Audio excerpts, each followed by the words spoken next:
There we are, there we are. Hello, hello. I am Levvittome, and thank you for joining us here today with, with... still so nervous about this. What is going to be highly likely one of the finale episodes for this, Pokemon Nuzlocke challenge. I really don't know how much longer we actually have. Because I can't keep putting off the Elite Four forever, right? But we still need more training, so much more training. Oh, it's fine. It's fine. We'll make it there. For now, though. That's it. We don't need our usual... Because the Nuzlocke tracker, now that we've hit all the routes we possibly can, there's nothing really left to capture. We won't need... No. Any rate. If things sound a little different, please let me know. There we go. Tweaked a few little settings in the interim. Hopefully it all still is doing well.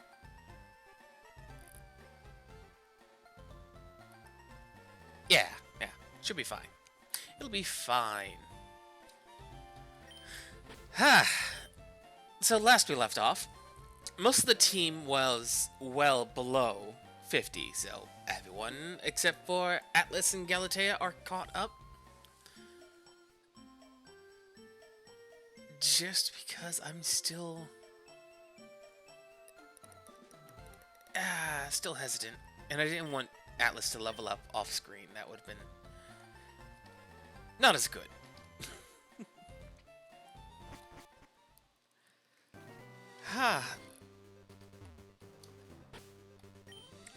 But let's see what we've got. We've got Galatea with Atlas. We'll give him the XP share. He'll start leveling up as well.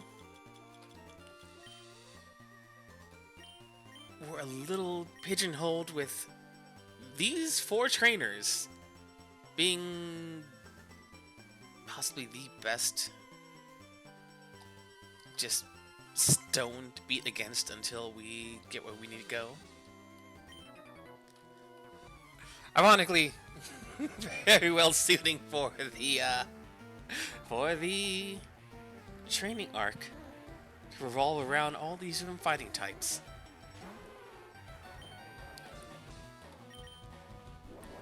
Trying my best is still not strong enough.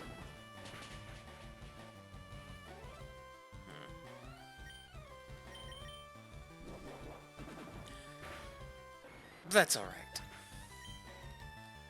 We're on our way.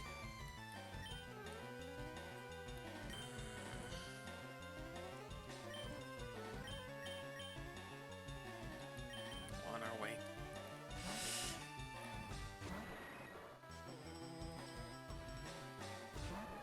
Not being able to knock out that Machop with one body slam is disheartening.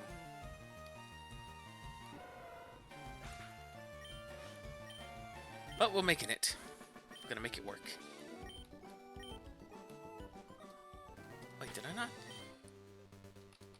What did I give you? Okay, I did give you the XP share. Oh, damn it. For speed's sake, let's just buff up the Misto a bit. Which, if I'm doing that, let's get Galatea caught up a little faster. Exceedingly disappointed that we can't. I'm once again being overly cautious. We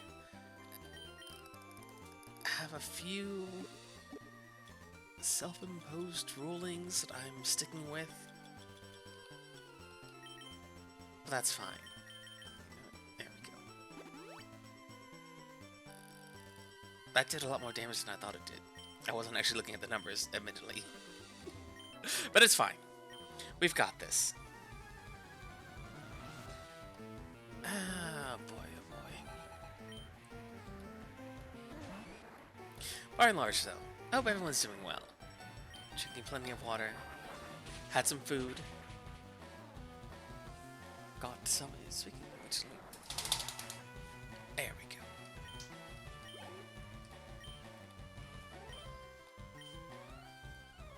Because I want us to be able to fight the Elite Four today.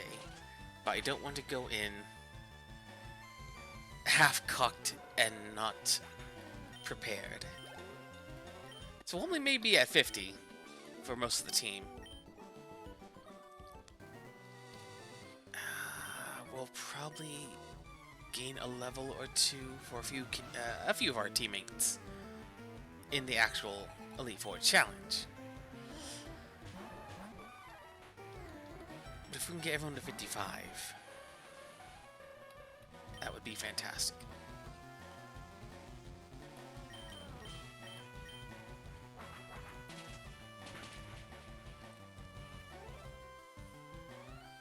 That said, very disheartened to find out that Aerodactyl is, like, aside from the quad resistance to fighting,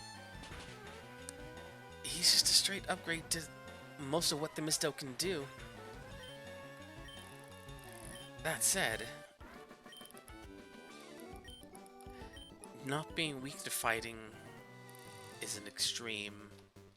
Well, being resistant to fighting is an extreme benefit. And I can only imagine Golbat is not as tough a contender, just by the pure merit of Aerodactyl's a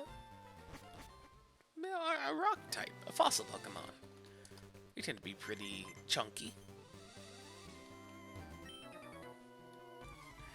But that's alright. I think if we get everyone to 55 before fighting the Elite Four, we should have a pretty strong advantage. Well, not advantage. A pretty strong fighting chance, we'll say. Trying my hardest not to be too pessimistic about it. But, as always, you must be wary of critical hits. Where? I know, so we won't need the tracker. Let's see. Oh, there it is. Just to remind myself as to what the level cap for fighting Elite Four is.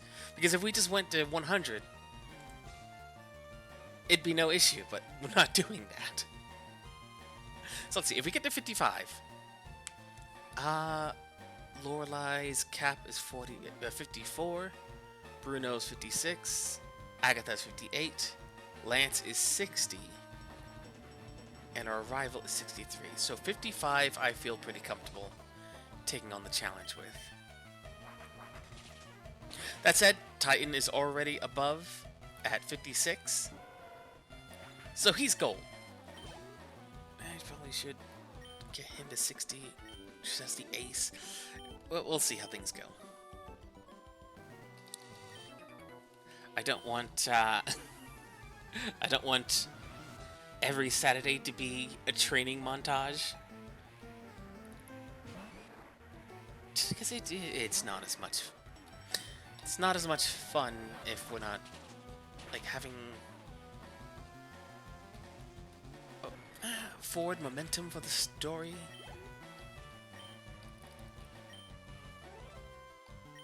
Like, granted, if we had more options for training, it wouldn't be so bad. But this being our best bet,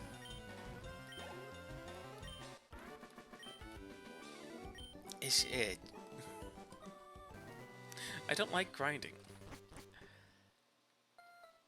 Ah, granted, a lot of our forward momentum has been hinging on just not over leveling the next challenge to come. This one in particular is just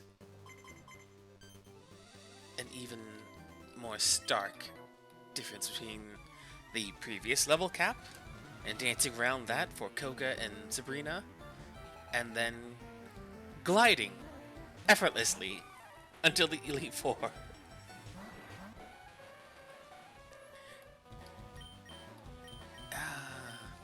Pacing's a little strange, but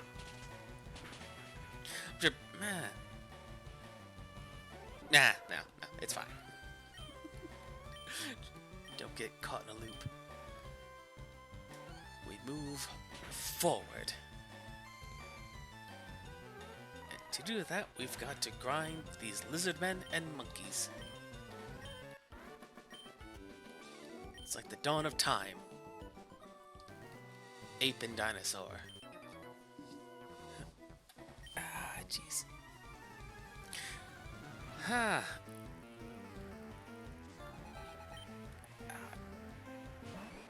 Later on today, as well.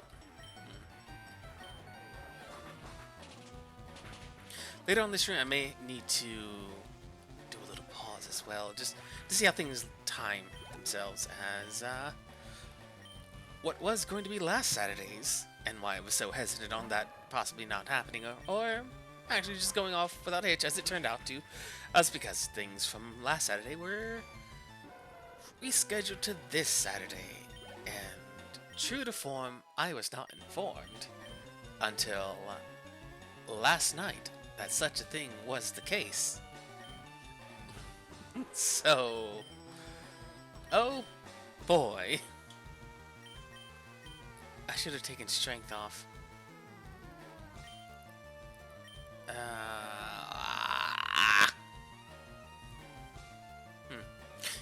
Can we buy Ice Beam?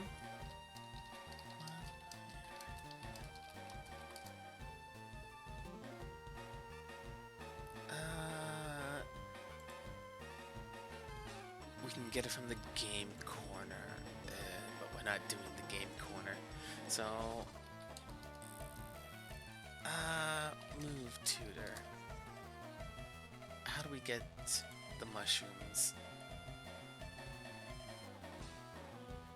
Move tutor. No, not those. Sword stance, fancy one. No, not any of you.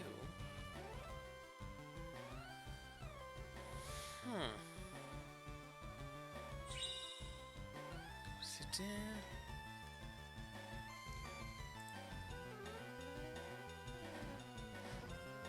If you give him a big mushroom or 2 tiny mushrooms. Okay.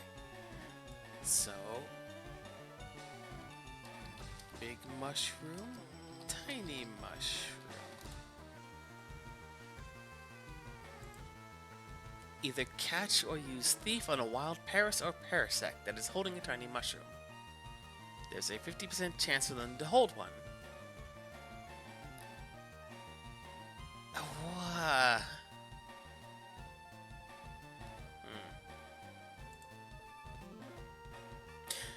We don't have the Thief TM anymore.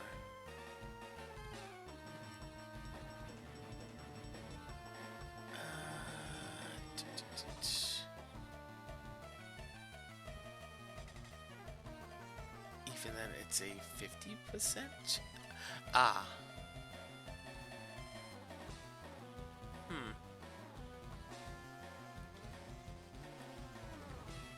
So the only way to get mushrooms in our Nuzlocke is to either break the rules and catch additional Paris and Parasect, which we're not going to do, or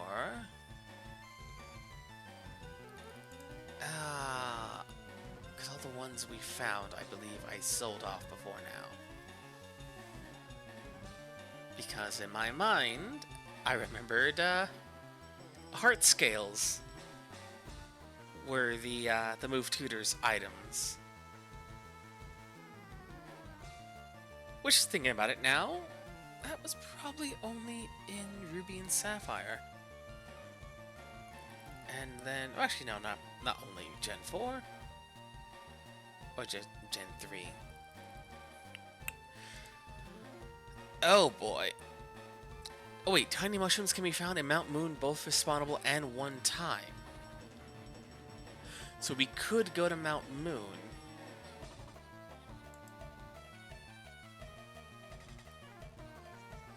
So as it stands, Galatea is a physical attacker. So Hydro Pump, probably not the best option to begin with. I would greatly prefer to have it instead of Strength, but such is the way of things. So let's see. We're not going to take Hydro Pump now. Simply because if we were to teach Galatea a water move, it wouldn't be one limited to 5 power points.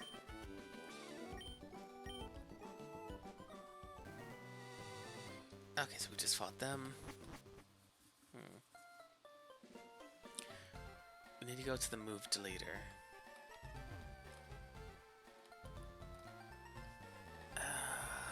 Jeez.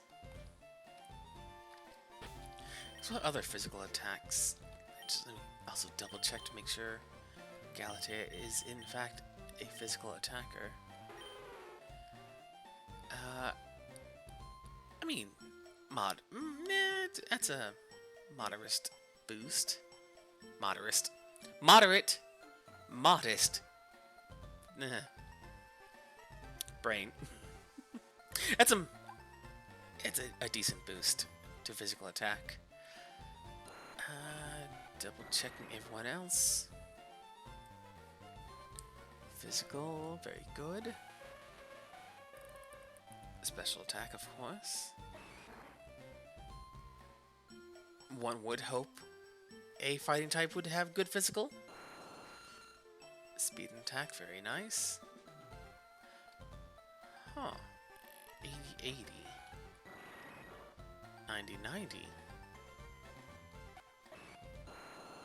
Aerodactyl is physically stronger, but less defensive. Which is fine, as the rock typing should help mitigate. Galatea, very physical strong. Very defensively strong. Okay, so yeah. Galatea is a fairly tanky Pokemon as well. Provided it's not a fighting type that we're against. And of course, Triton, just absolute. Little low on attack, but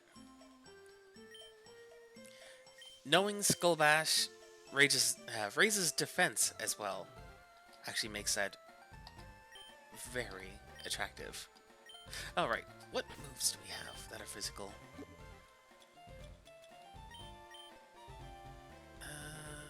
Let's see.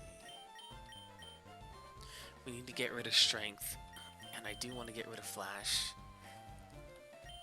As something that will...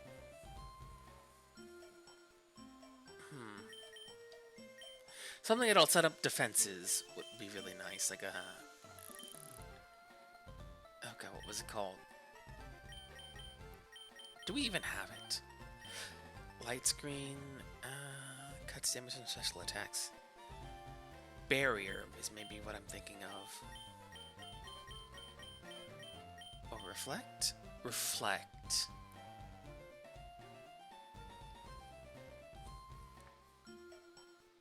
Because dragon moves are physical, because there's no...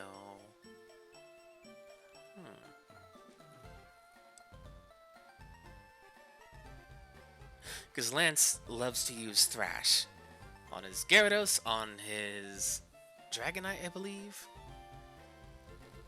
So that should actually help us a lot.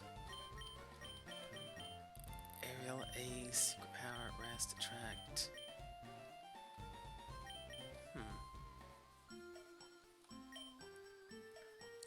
Steel Wing. What options do we have for a Lapras, though? Something for physical. What can learn Earthquake? Galatea cannot. Okay. Oh, Cerebos could learn Earthquake. Which is nice. Let's see, status problems.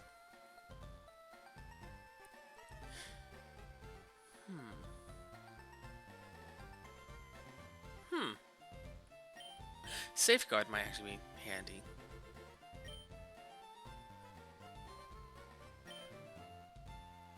Blizzard. Of course, we do still have Blizzard. Who can learn Bulk Up? Only Atlas.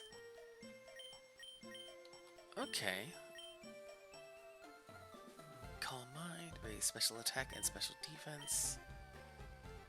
Only Zinx. Oh boy.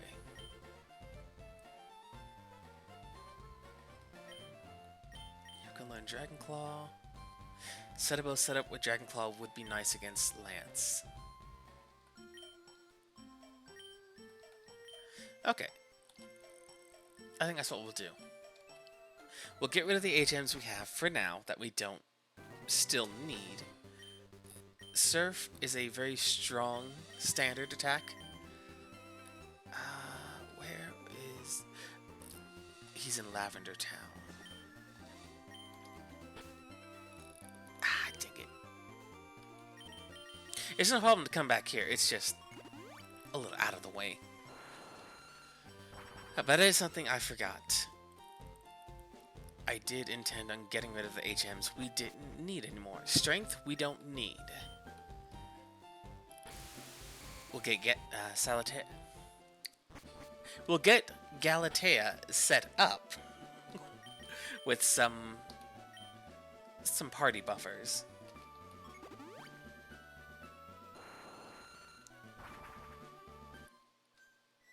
She's a decent physical and special tank.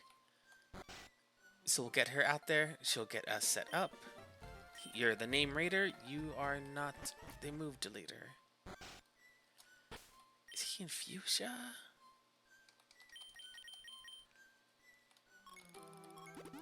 He might be in Fuchsia. If not Fuchsia, then definitely Saffron. But I think he's right here. Or this is the move tutor. I forget. Nope. Good. Let's see.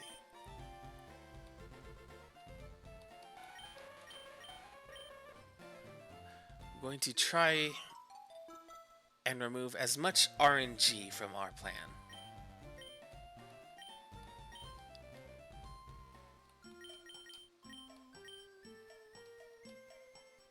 So Flash we definitely don't need. Strength we won't need because we can get a better option. Because if we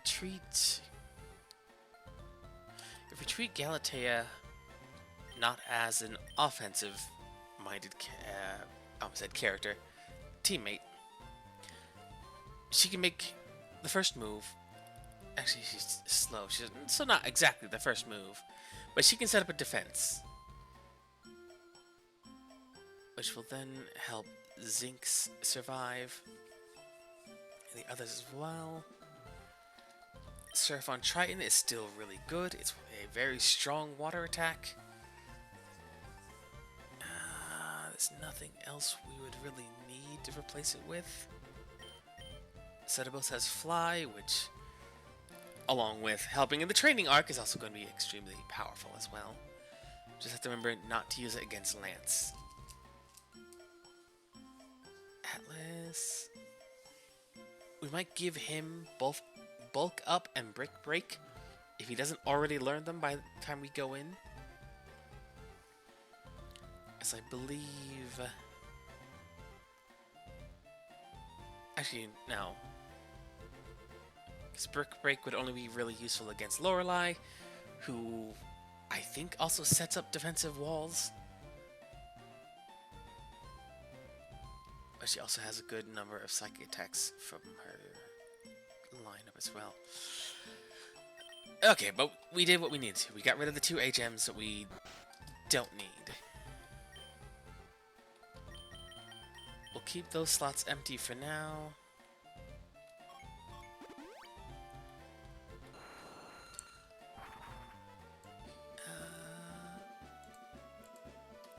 Let's see.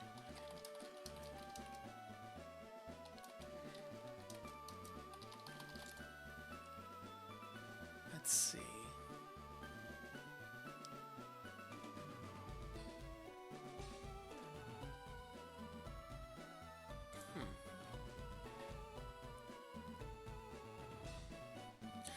Let's see, let's see.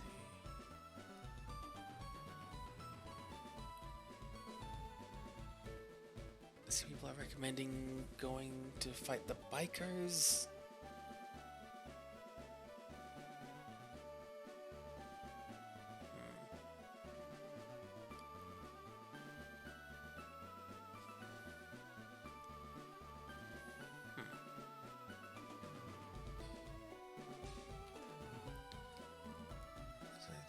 Because we could go...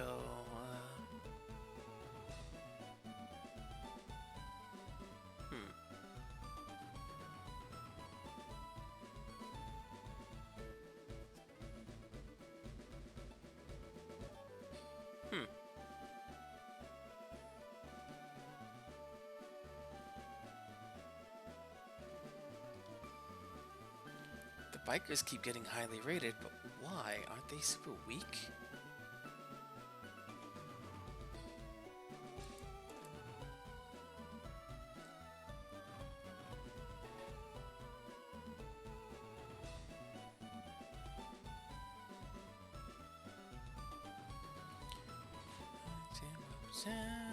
Let's see. Training spots.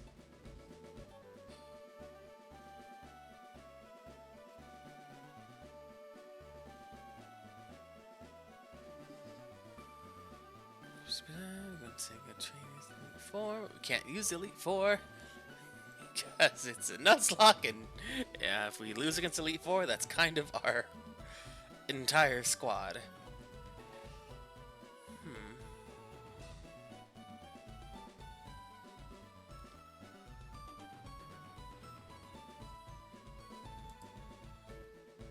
Oh, this... If the common consensus is still saying the islands...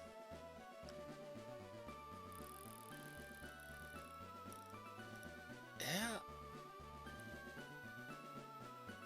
Versus Seeker and Islands. Versus Seeker and Islands.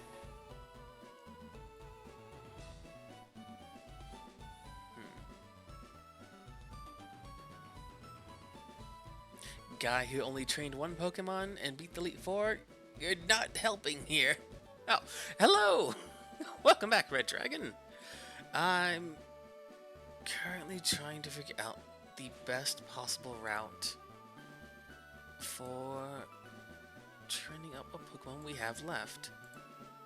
But it seems like the same place we've been training this entire time is apparently that's just the best way. After you left last time?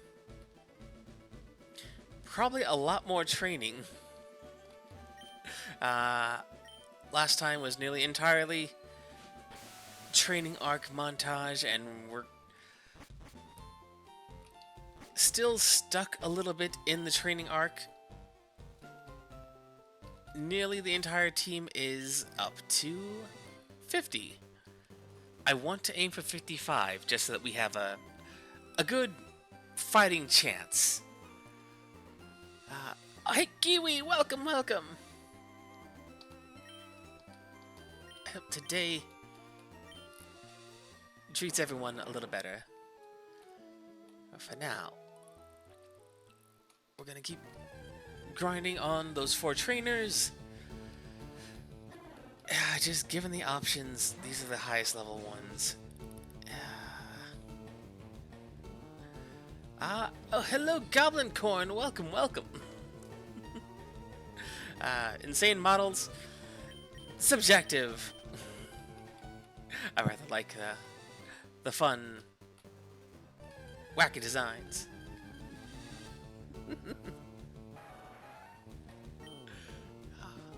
Well, it's funny you say that. I am actually currently working on something else that is going to help alleviate some annoyances with the current setup we have going on.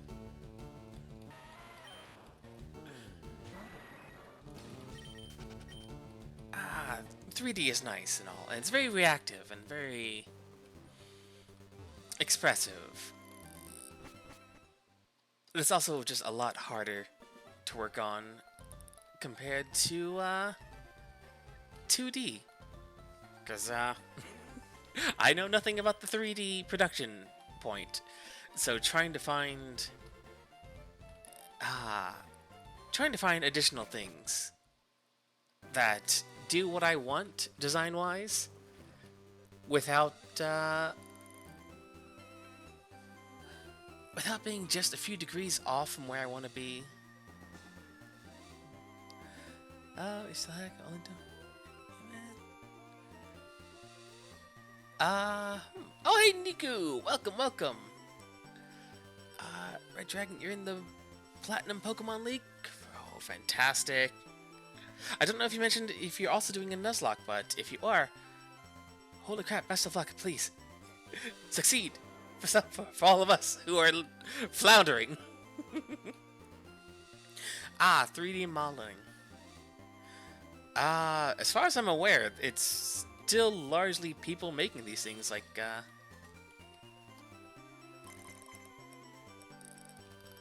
oh, they don't want to battle at all. Dang it. To each their own, of course. But, because I don't have any skills with building things in any kind of, like, Blender or Maya or anything like that, I have to rely on things that are built by other people.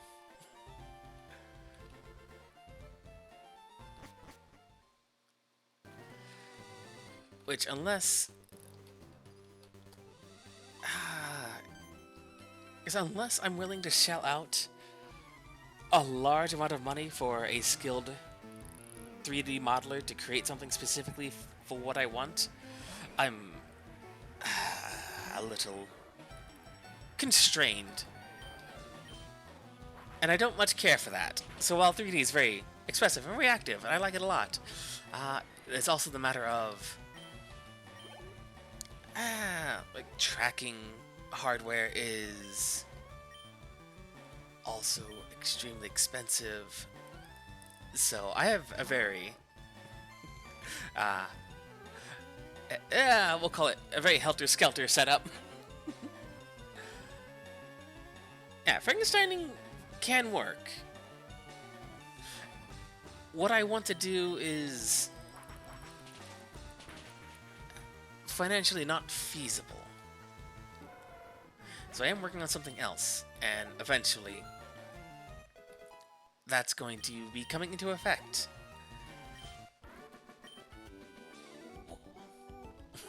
Is my CPU duct taped to my wall? Look. It likes to breathe. It likes to walk around a little bit. No, the misto. Once we beat the Elite Four, this will stop auto-canceling. But without the National Dex, we can't actually evolve. Making a 3D model for one of the OCs relates. That's the thing. Because, like, again, like with 3D models and such, there's wiggle room. There is. But it's outside my wheelhouse. Yeah. See, PNGs. I've had something in the works for a long time that I was working on myself, and for the longest time I just kept putting it further and further back because, like, oh well, Do I really want to work on this right now? No, this other thing also still really works well.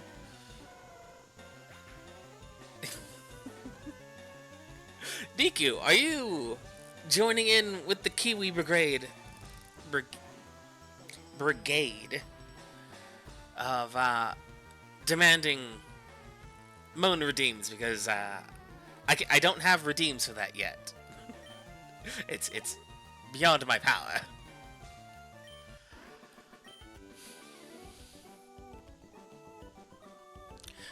I have no idea what you mean.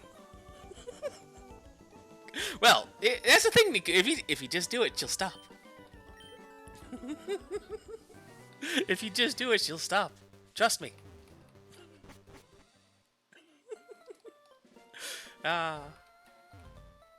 2D art. I'm by no means a professional artist. I do what I can. And I have a lot of fun doing it, but it's been so freaking long since Brain has wanted to cooperate and just make a decision. And I'm going to point out one very specific individual that motivated me to get back to that back burner project that is currently being worked on. So, one Kiwi Kelp, you are specifically responsible for cursing me with the motivation of wanting to fix up the thing I was putting off. It's just...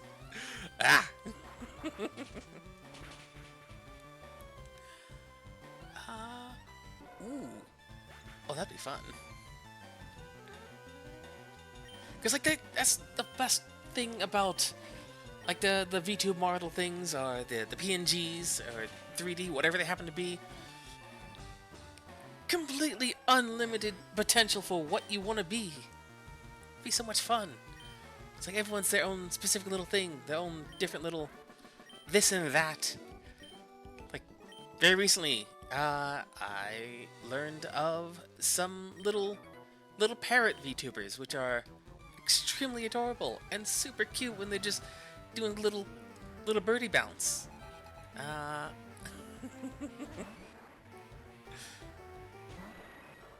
Which I believe, because I thought it was the same bird at one point, but no, there's two, and they're very different. My brain just blends things together over time. Oh, Red Dragon, I agree. Randomized Nuzlocke are both the most terrifying and most intriguing things I've ever seen happen. I need to learn how those are made, or how to go about jury-rigging this Game Boy Advance to allow it to be randomized. It's fun. Like playing a new Pokemon game and you don't know what's out there, you don't know what the Pokemon are, what they're gonna be, what they're gonna do.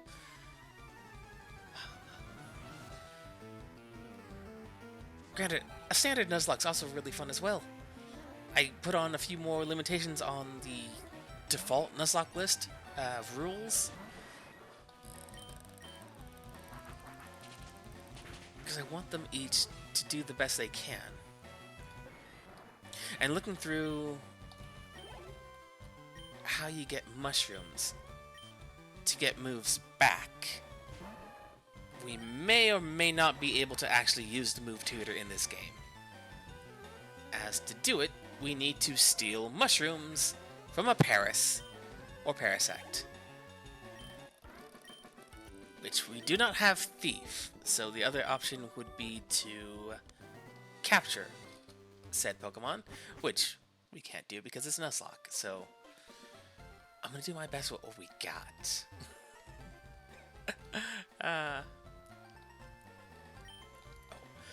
And good, naps are good, Kiwi. I hope you had some water. And making 3D models, they do, from what little I'm aware of, they tend to demand a lot from computers, and the different types of rigs people have. It's like there's the bare minimum of like, oh yeah, I can do this, but it makes the thing lag for 5 minutes before it continues. So like, oh, it's like, yeah, I made 130 models, all in the same frame. Very few in between. Did I just attack my own? No, I didn't. I targeted the primate, right? Okay, good. For a hot second there, I had a mini panic thinking I had accidentally hit right instead of left and aimed at the Misto. So glad I didn't. That would have been very inconvenient. Oh, God. But yeah. Having projects in the works, it gives the brain the feel-good juice. But eventually. And at some point in the far-flung future, Kiwi, I need to commission you for Punga.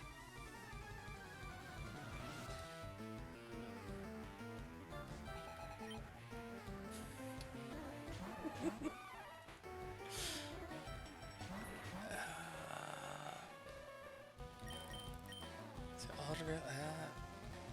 already struggling with 2D, imagine 3D. That's the sticky bit of it.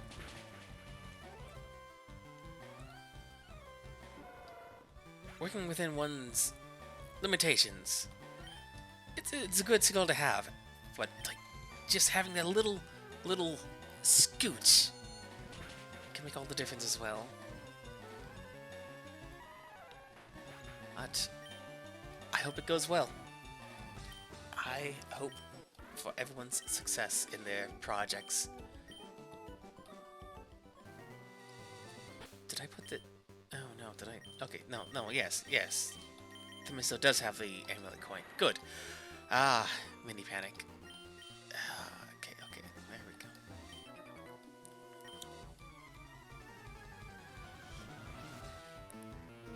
Oh god, once we hit 55 with the squad...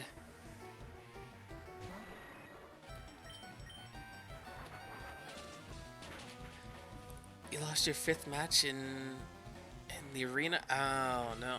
But I never played Platinum. Is that like the battle tower, or...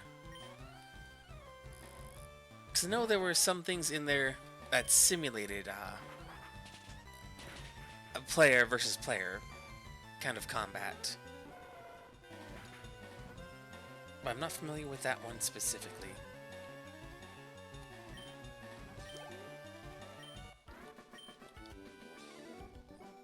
Oh, Fortnite. Oh no.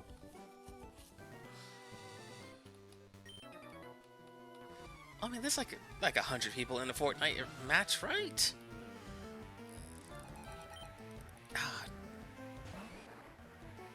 And it is Saturday. So the youths are out there in mass.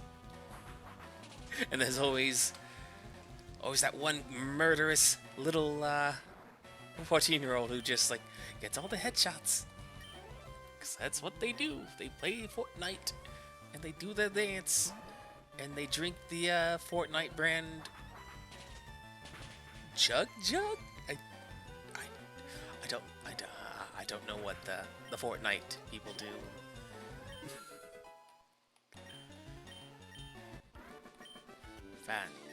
Fantastic. Okay, so Galatea, you're at 50. Go ahead and take that away. Atlas. Time for the grind. Fighting types have been extremely useful to have. And what I've been seeing, Primate in all these random battle trainers always tends to go for lots of little hits. Like it's fishing for a critical hit. But I like the Machop line more, where they just like, no, we're gonna hit you the one time, and it's gonna be a big hit. Or like, oh, I take a hit? No, we take the hit.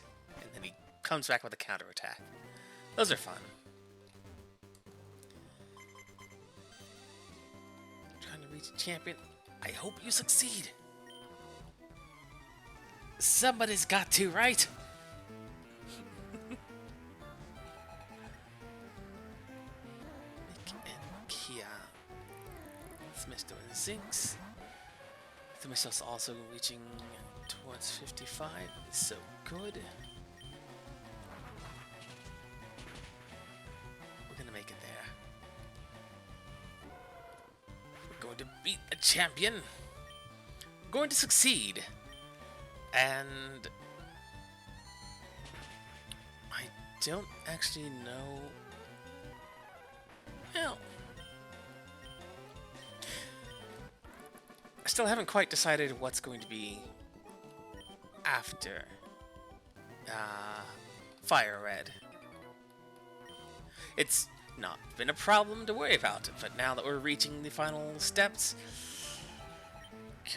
gotta start thinking about that.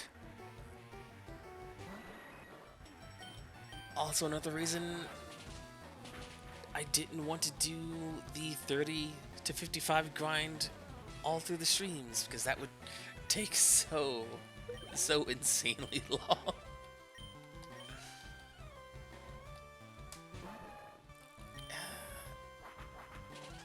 I want us to be able to move forward.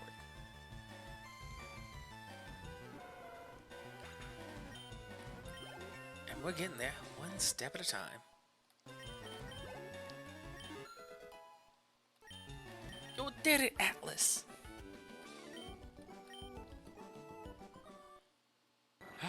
Themisto! I wish you wouldn't do this. It should have just not given you a evolution prompt to begin with. Pokemon Sun?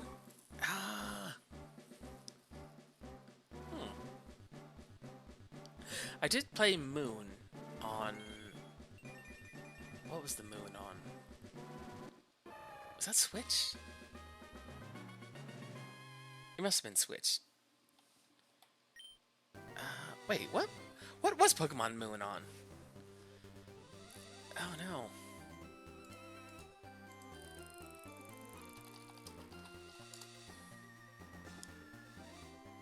No, it was the DS, the 3DS.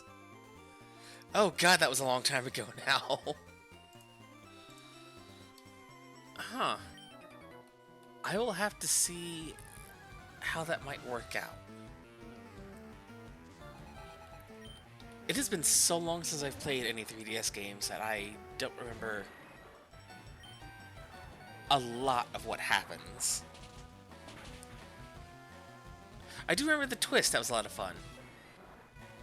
Where they subvert expectations, but I think they might have done that before in another one as well. I'm not going to mention exactly what that twist I really enjoy is, just in case it's not. Just that there is one.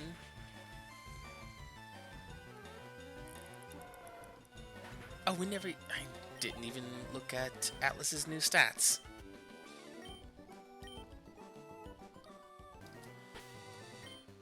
But you know what? Maybe. Oh my god. I've never seen... I've never seen Machoke's sprite before. I don't think I've ever used them. Alright, I want to look at stats.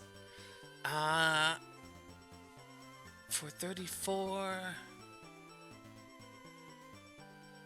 Oh, that's not bad stats for a 34, right? Oh, yeah. Yeah.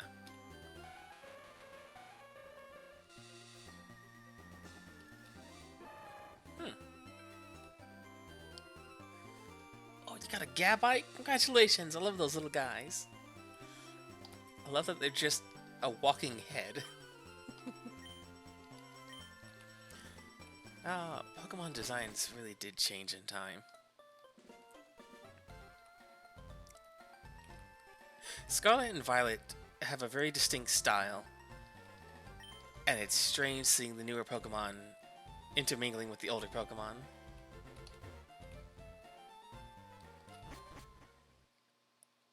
I forget what his name is, but the common rider, Cricket,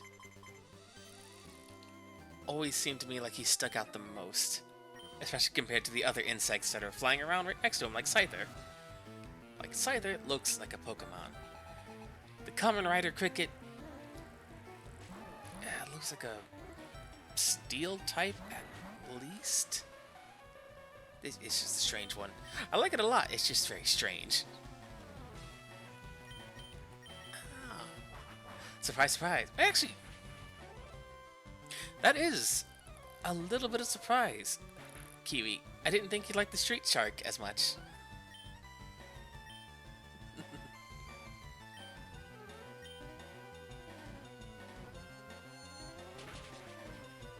Oh.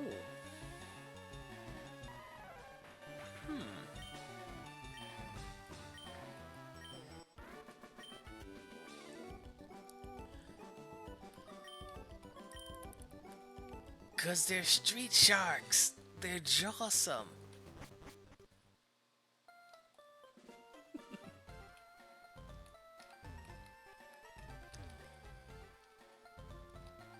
Also, I think I asked before. Let's say we have some new names floating around. What are people's favorite Pokemon from? You know what? Let's say whatever gen. I think before we did a Gen 1 favorite.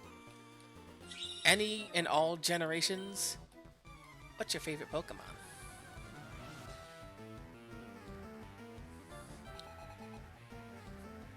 Trapinch. Yeah, fair. I think I knew that already. Cause he had too damn big for his body.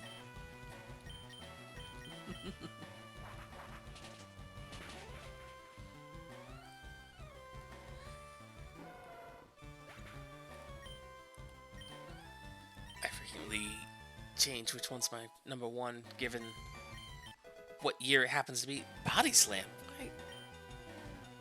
Why does Zinx learn Body Slam?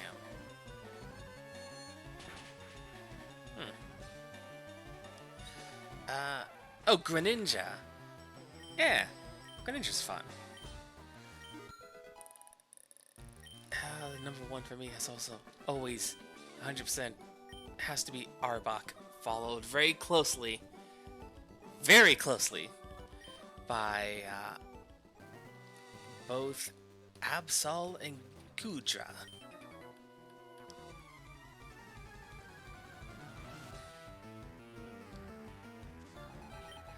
Arbok because original Snake.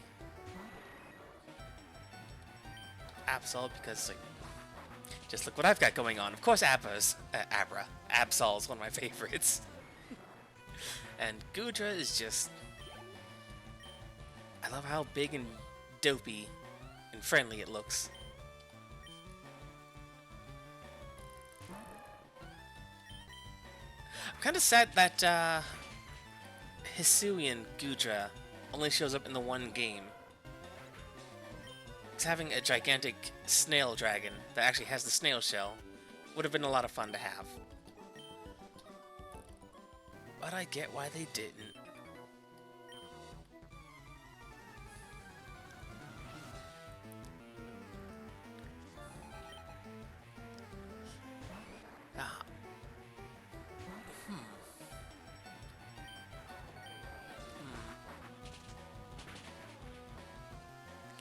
How much does Machop give?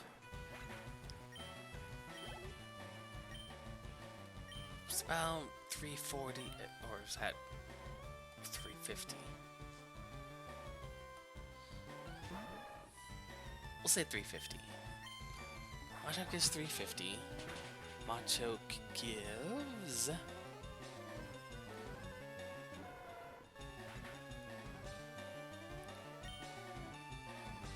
nearly 600. So about 950 around.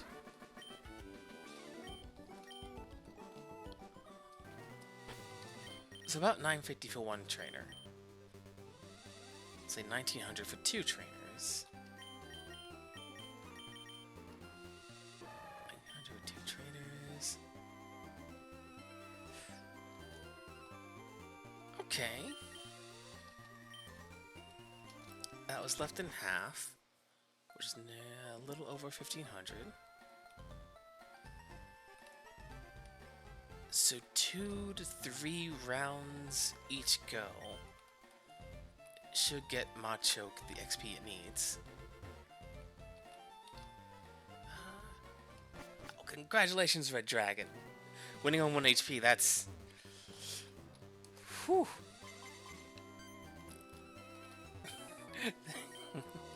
The Magic Pixel is one of those things that it's either the best or the worst.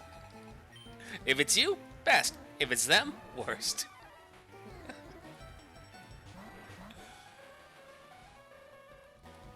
Let's see what these guys give.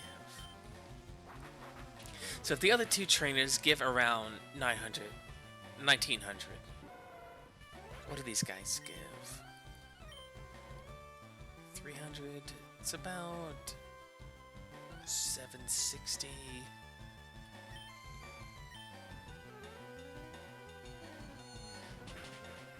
Wait, that was not Alice's number I was looking at. So Alice gets about 620. Okay, so yeah, so about 3 to 4 rounds of all three should get Atlas a level. Yeah, I'm definitely aiming for 55 with the squad and having probably Triton at 55. Our rival's not as terrifying as just trying to get to him with enough of our team still alive. Which ideally, they'll all still be alive. And they'll all still have moves that they can use. I think teaching a Pokemon a TM in this generation doesn't teach them at 0 power points. I don't remember exactly when they started doing that. So if we can get to the champion, and if we're out of some moves, we can teach them something along the way. We do also have PowerPoint up for whichever Pokemon we end up giving more uses of their abilities. Because Elite Four is going to be a one-try shot. We either defeat them or we don't. Technically, we do still have a good number of Pokemon in our storage box, but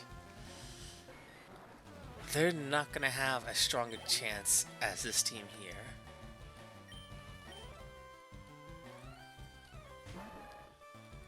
So it would also be its own absolute nightmare of trying to level them up to get to Elite Four ready status.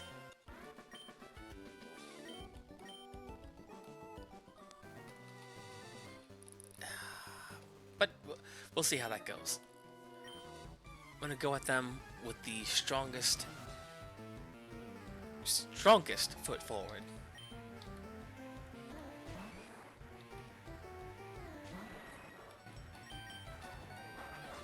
Till then, though, whew. If your starter is Bulbasaur, then 60. Yeah, Triton is a Blastoise, so 55 should do it. I think he still knows Bite. I think. Yes. So the Alakazam, I'm not too worried about. We can tank some hits. Bite has a possibility of flinching.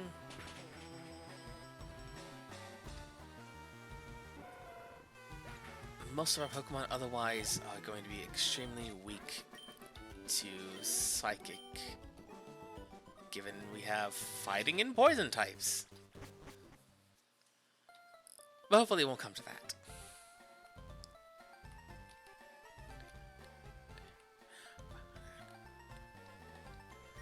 There we go.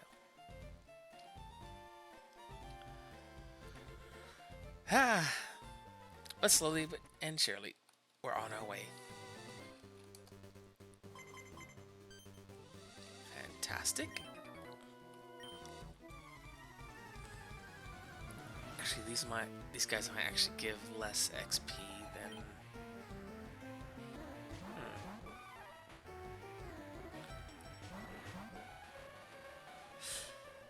Because Atlas.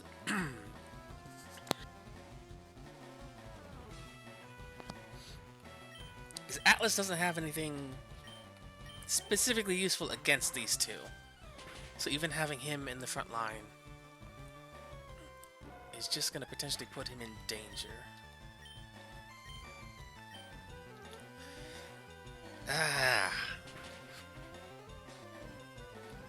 At least we're out of the era where every encounter with a Rattata and Raticate could be someone's death.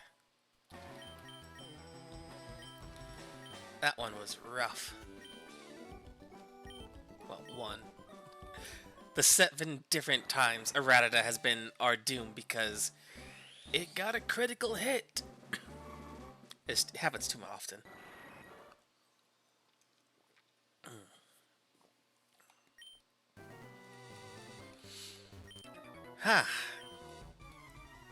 Slowly but surely. If we still had some of the Pokemon that we lost along the way, it wouldn't be so stress-inducing. But that's part of the Nuzlocke. We'll make it there. Excellent. Because even unevolved Machoke is a decent Pokemon. If Eviolite was in this game, this guy gets so spoiled with the items in the far-flung future. Held items changed so much.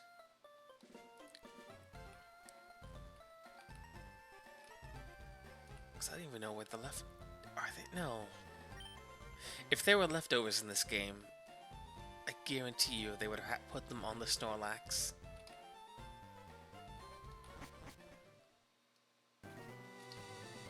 Unless that's something that only happened in the future games. I don't remember. Or maybe that's how you evolve a Munchlax. I forget.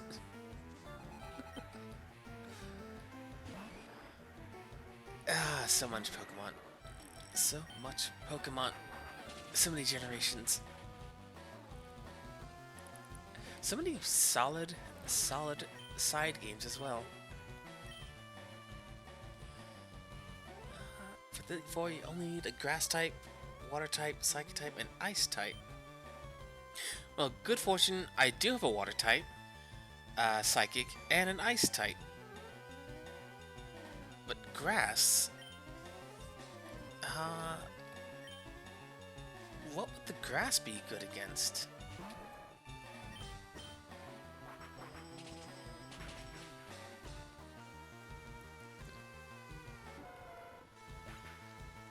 Isn't Munchlax a happiness level Pokemon? I don't know, Kiwi. I've never had one. Maybe I'm thinking how you get one has something to do with a held item. But I don't know. Grass for Lorelei. Aren't all her water types also ice type, though?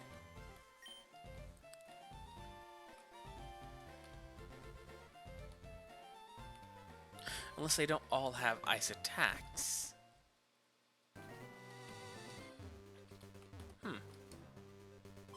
Because ideally,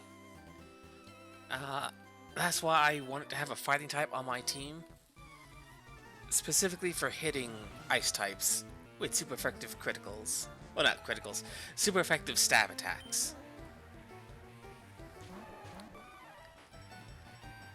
The fact that we lost Callisto, our primate, was a gigantic loss for that initial plan. Because I do have a Gloom.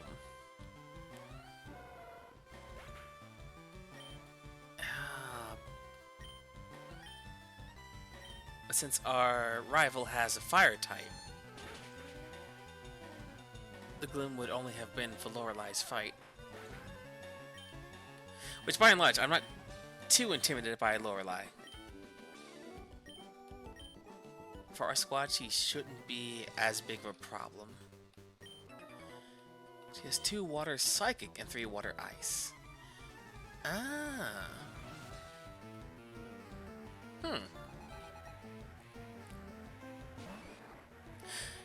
Given my only grass type is also a poison type, it would never have the greatest advantage against her squad of either ice or psychic water types.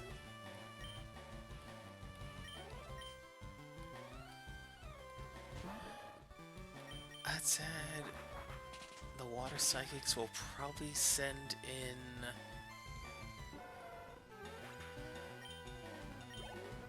it'll probably be... if we use too many bites, we'll not have enough for Alakazam.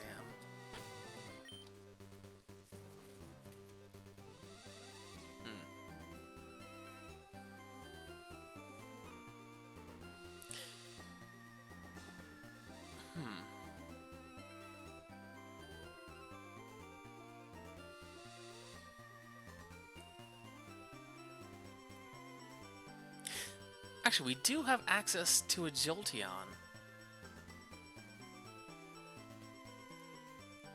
Huh.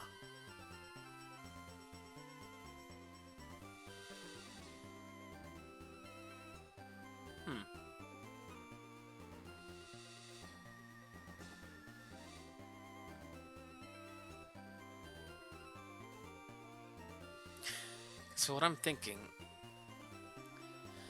against Lance, we've got Zinx and Triton. Galatea as well, but because she's so slow, I want to set her up more as a team buffer.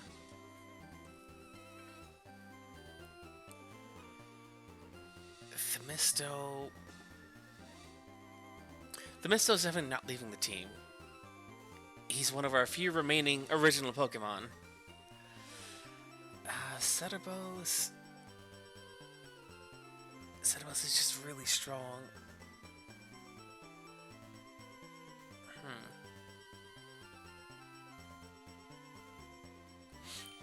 How many elixirs do I have?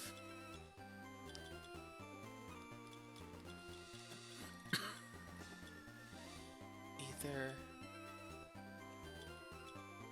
okay, we've got a decent amount. Bites do we have? 15? 25.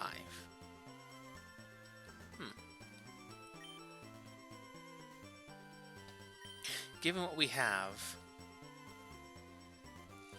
I'll probably just use Triton for Lorelai. He's tough, he'll resist a huge amount of things. I don't doubt an electric type would be handy to have.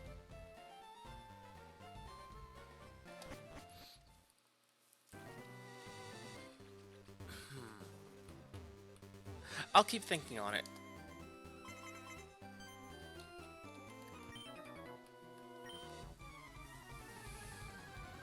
Because if anything, do we need...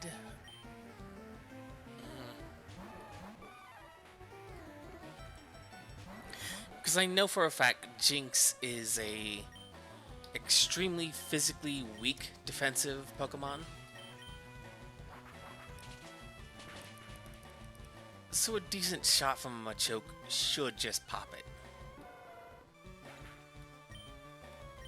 And again, I could also... No, because Setibus is a flying type. Which I don't think rock is weak to ice. But flying definitely is.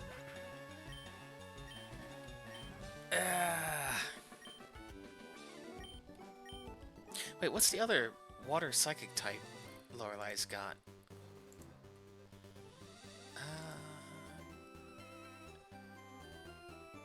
She's got a Slowbro.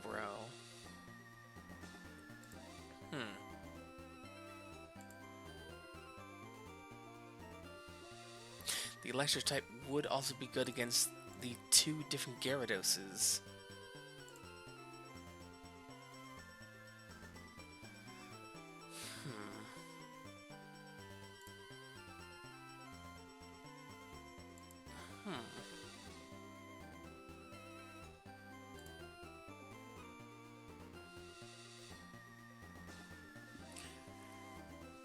So what would I even use against Slowbro?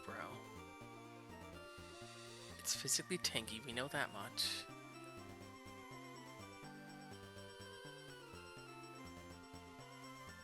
Well, physically tanky, I mean, it's just... We're well aware Slowbro are just absolute tanks of Pokemon.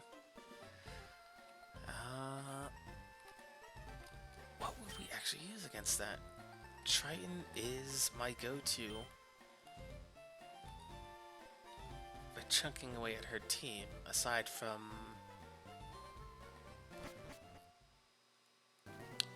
potentially...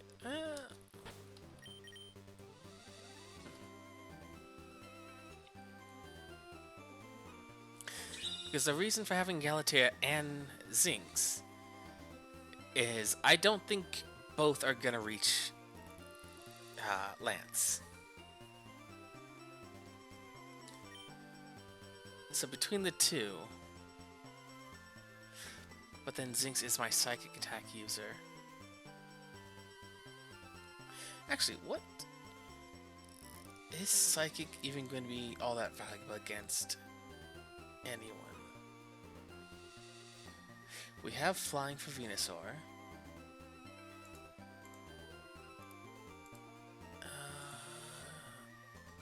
I guess Agatha would be weak to psychic attacks.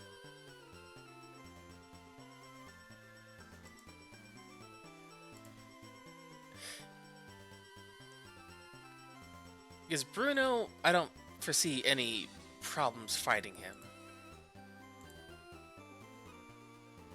Between having Themisto and the ever-reliable Triton, I don't think we'll have much issues with him. He's got fighting, he's got rock. Agatha is probably who I wanted to have the psychic attacks for. But...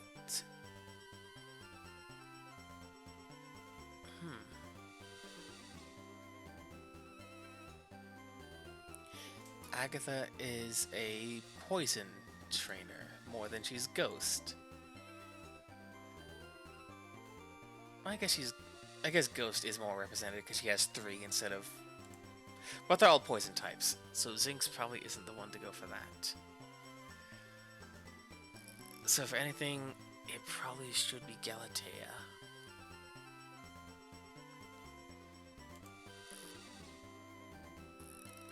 Which is a minor annoyance, but it makes sense. I forgot Lorelai had a Slowbro.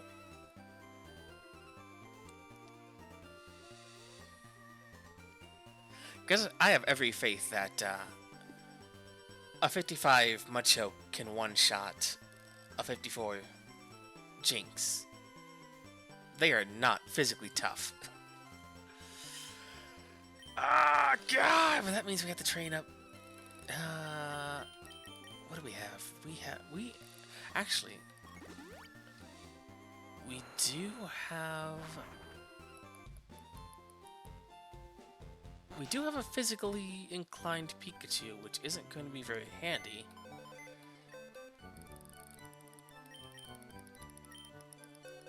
And I do really enjoy Jolteon. So what have you got, buddy? Very high special attack. Very nice. Wait, what? What's your ability? Static, right? No, Volt Absorb. So a useless ability. Versus...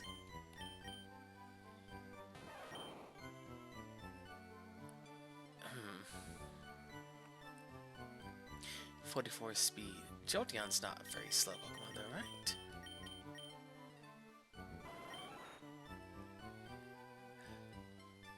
Puck might be coming in as the, Huh. Because if I did bring Electric type, that would also be potentially extremely good against Lance as well.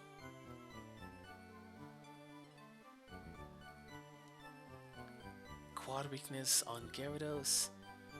Our rival also has a Gyarados, as well as a Pidgeot. But Pidgeot we also have an answer to with Setipos, who is a rock flying type.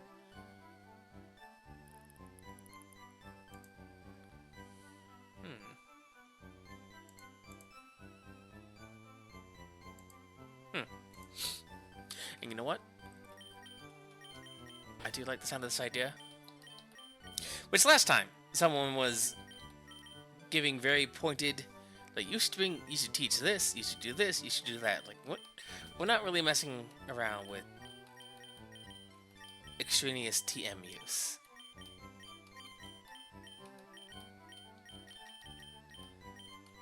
By and large, I want the Pokemon to go in with the moves they learn naturally. The exception being that some Pokemon never learn moves in this generation that they will in future generations. Like, for some reason, Jinx will never... Oh, wait. Jinx will never learn any psychic attacks in this generation. It will in the future, but not in this one. It was extremely disheartening, as it means I had to teach it. Kingdom is good? What is... Oh, Kingdra. If we had the National Dex, we could get a Kingdra, but we don't have access to that right now. Let's see. EXP share on Puck.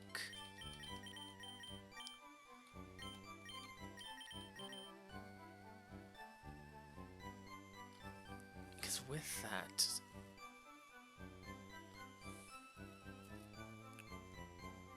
Yeah. Atlas shouldn't... No, Bruno shouldn't be.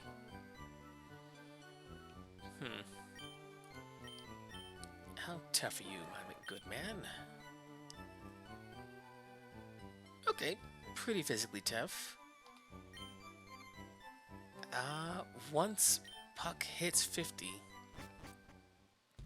Or I guess 55. Either one.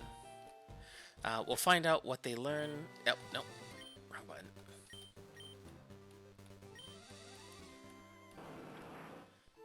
Because if it already could have learned Bulk Up, but forgot it, then I would not feel out of place using that TM on it. And even then...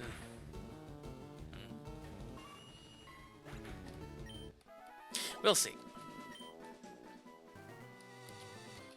I've been hanging on to as many TMs as possible, using only a few here and there to compensate for the Gen 1 jankiness.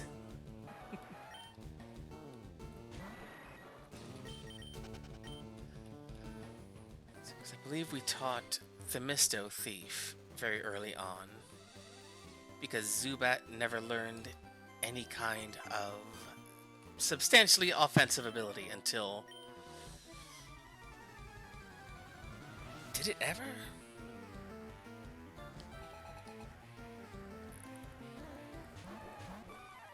Eventually it did learn something, I forget what it was.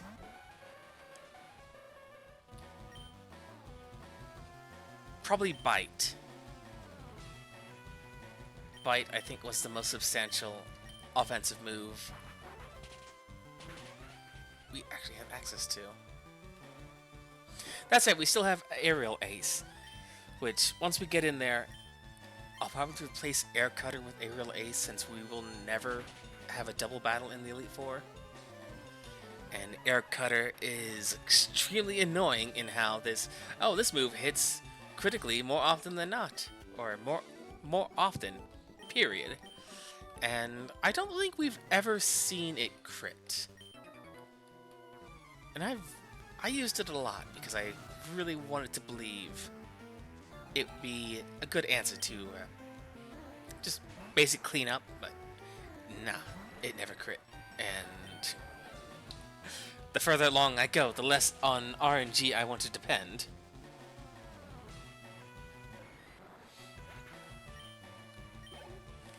But we're making our way there.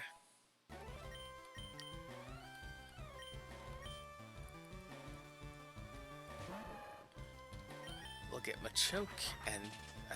not Machoke. I guess, yes, he's a Machoke, but we'll get Atlas and Puck caught up.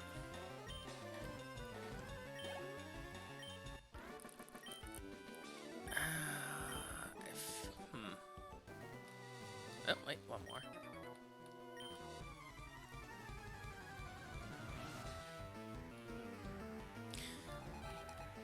Dang it. Yeah, it'll be fine. It'll be fine.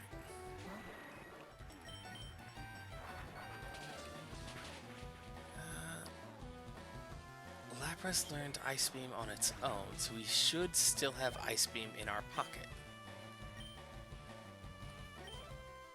Zinx still knows Ice Punch and Powdered Snow.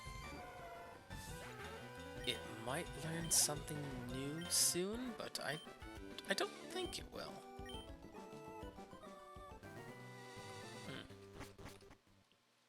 Either way, we'll find out.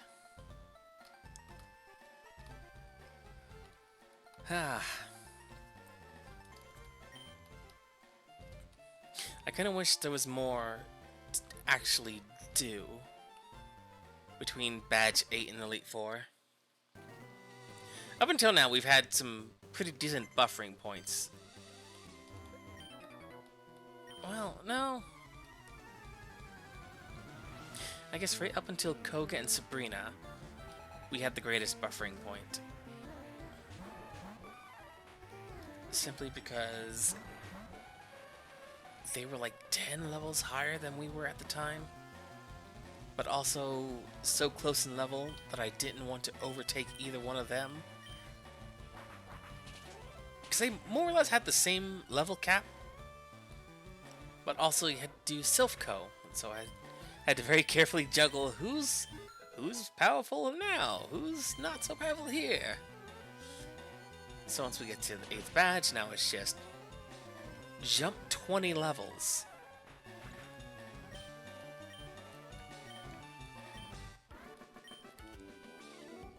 Well, I guess 25 levels. Which, to be fair, if this wasn't a Nuzlocke and it was a normal run, we could just go fight the Elite Four over and over again and level up that way. It's great money, great XP, but we only got the one shot, so we gotta make it count.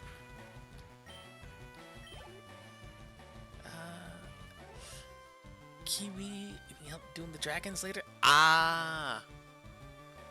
Running Cryo and Electro kind of bites you in the butt sometimes. No problem. I can definitely help out with that. Speaking of Genshin stuff,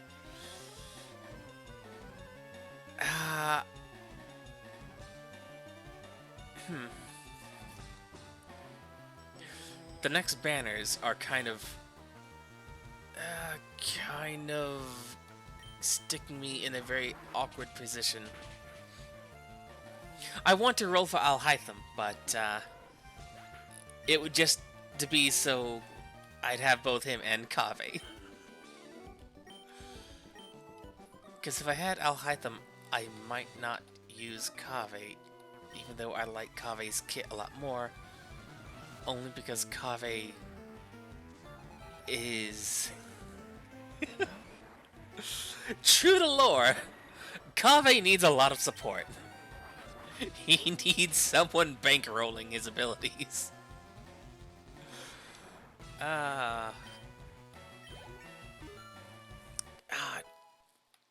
And they just made that announcement, so we don't actually know who else is on those banners aside from the new Dendro cat girl. Kiara? Kirara?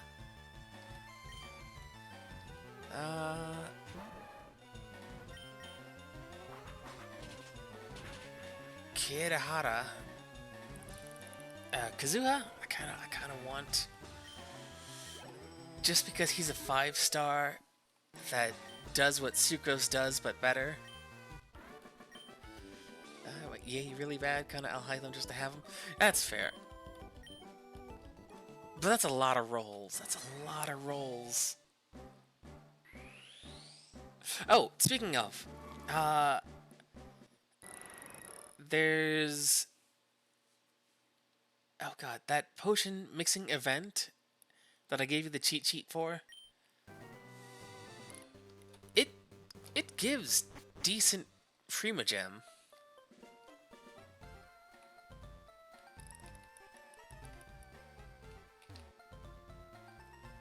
Ah, damn. I'm sorry.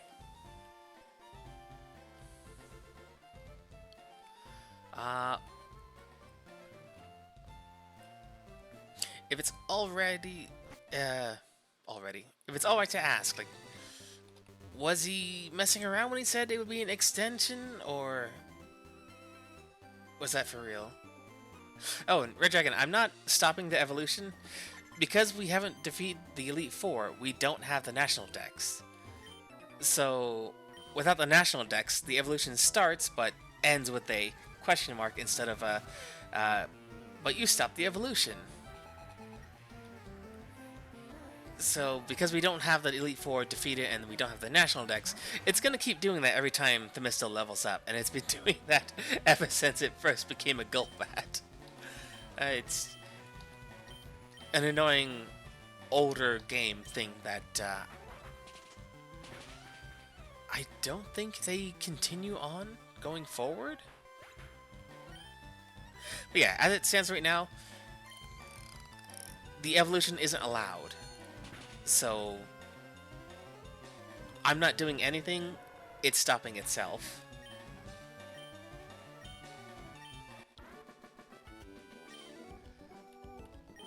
Which really sucks, because having Crobat right now would make Themisto even stronger.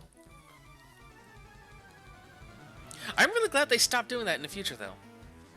They just let the national, or I guess, international Pokemon just be there. And I get why it's like that in this game. Because, like, of course, they wouldn't let you have Johto Pokemon because you wouldn't be able to categorize them. But if that's the case, don't show me the evolution thing at all. If I don't have the National Dex, that evolution prompt shouldn't even start. Because I can't skip it. It just does it on its own, which is very annoying. Themisto's the only one I have that does that.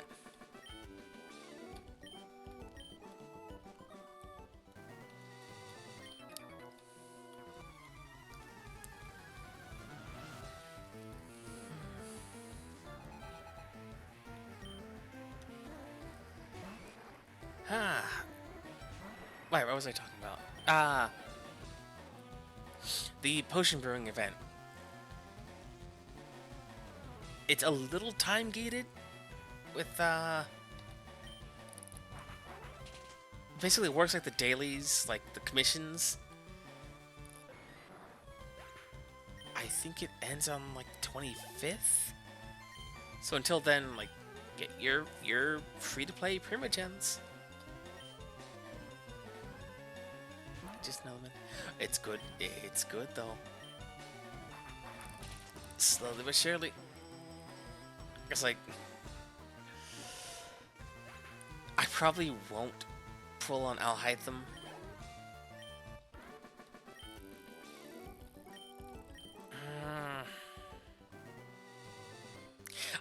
I say I probably won't pull on for Alhaitham, but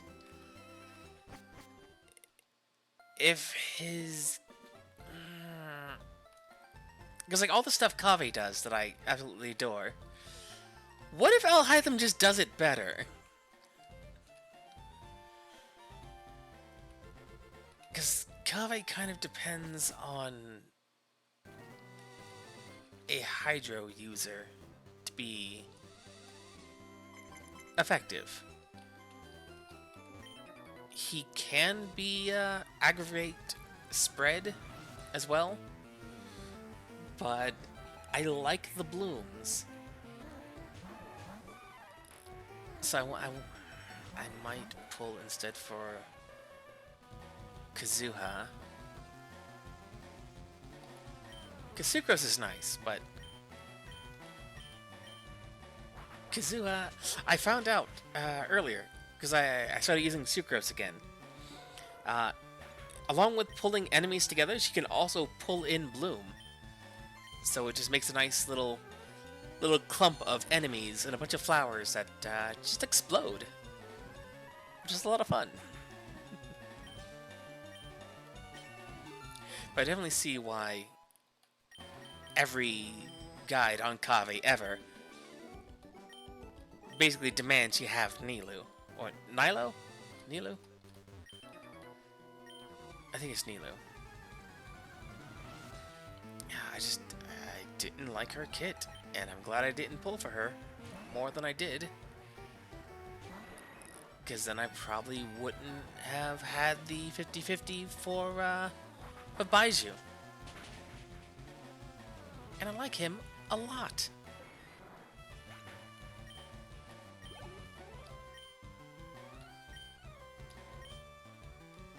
I actually saw some videos explaining Baiju's place as a healer compared to others, at least. Apparently he's one of the few rare ones that doesn't demand you do damage to get your heal. Double kick. Let's get rid of sand attack. Oh, he's got no kit. He's gonna have to learn everything.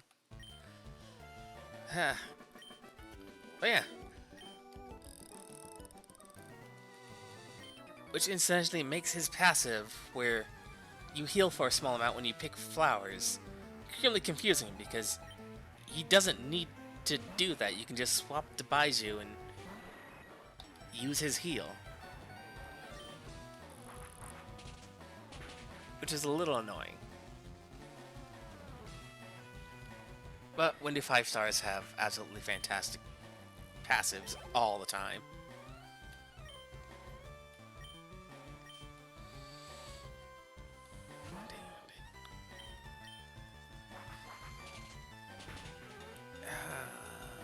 Speaking of which, there is also that event for whatever that little pink follower thing is exactly. That has a prerequisite that I don't think you can skip. And that's also going on for like another 8 or 11 days, so be sure to get your freebies. I don't actually know how long that prerequisite is, but it seems like how the Chasm and the Inazuma Fog Island thing kind of was, where it's its own auxiliary add-on area, which makes sense. They just added it in, so why not? I just don't know how far into that the event actually is. But good to have anyways, because it's like the, I want to call them Koroks, the Aranara in Sumeru, also very similar to this thing, where this side questing is giving you your zone interaction abilities. Which now that I know that's what these things are, like, probably should have stopped putting them off for so long. Guess like there's stuff in the desert I can't interact with because I didn't do the desert one. And the R&R interaction ones are nice because, like, hey, you can actually now use these objects in the zone that make travel so much easier.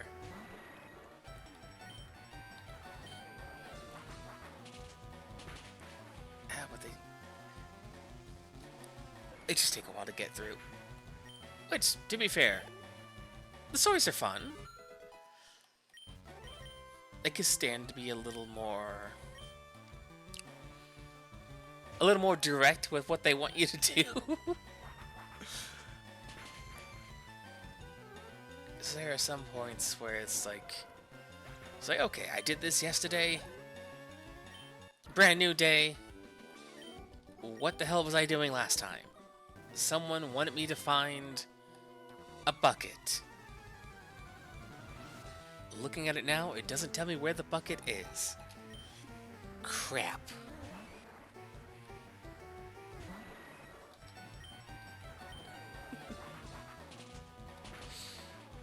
Huh. But it's fine. Oh no. Highly inadvisable to let your phone fall on your face, but I've been there. I feel your pain.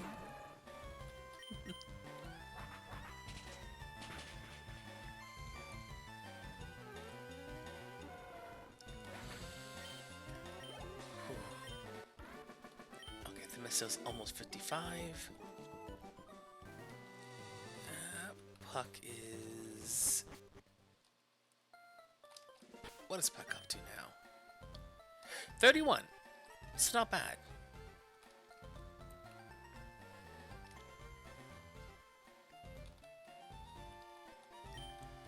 So after Puck... Oh, not after Puck. After Themisto... We'll probably throw Zinks in there just because they'll be... Actually, you know, we'll throw in Setabos first.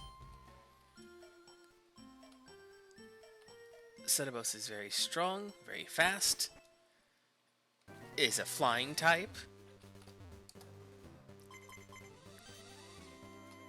Would be super cool if the dual battle pair would want to fight more often.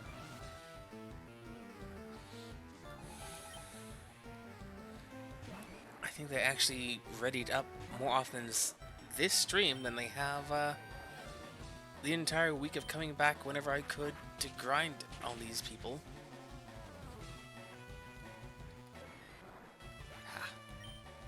But we'll get there. I have faith. I believe in this team. Even Puck, who I was debating heavily as to whether they should be on the team or not, and I decided at the point probably not, just because that would take even more time, but looking back on it now, Themisto is evolving. But we have no national decks. So I am not allowed to have a Crobat. Yeah, I wish it... Because, like, here's the thing. It does that for Crobat, and well, I would assume other friendship-based evolutions. But not for trade evolutions.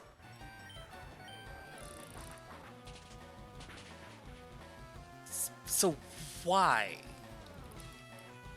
It's like they know. Because granted, it technically doesn't exist in this point in time. In the very first generation one, but this is not the first. So why? Why do this thing? Why bother? They had to add in the evolution screen where it gets automatically canceled. They didn't need to do that. Just don't let it show up. Boy. Yep, wait. Dang it. Okay, and the coin. Themisto, you are all set up. Cerebos, grab this coin. There you go. Ha. But we're making it there.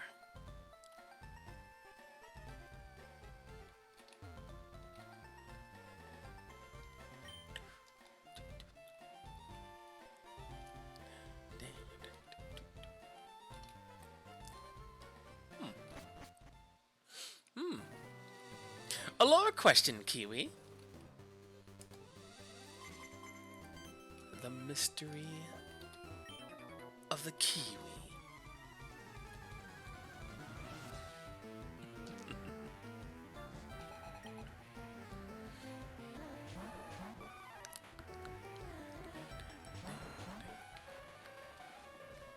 Because the kelp is definitely much more readily explainable on its own, given the fish.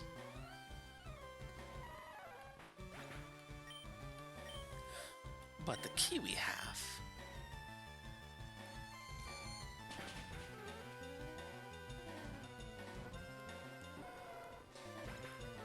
There we go.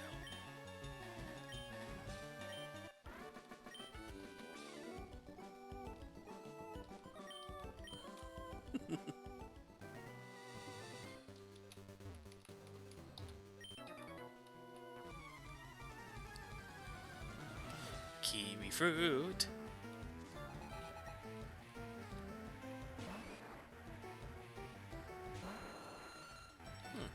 You know what? Kiwi, how do you feel about the kiwi birds?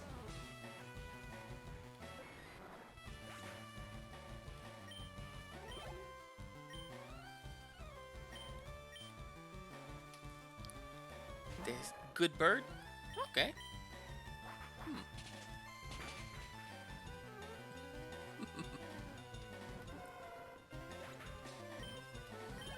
There was one point I tried to trick some youths into believing that the kiwi fruit was just the adolescent form of the kiwi bird.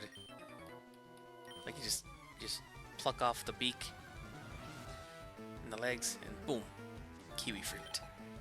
And they're like, but why the green? It's like, what, you've never seen the inside of a bird before? That's what it looks like.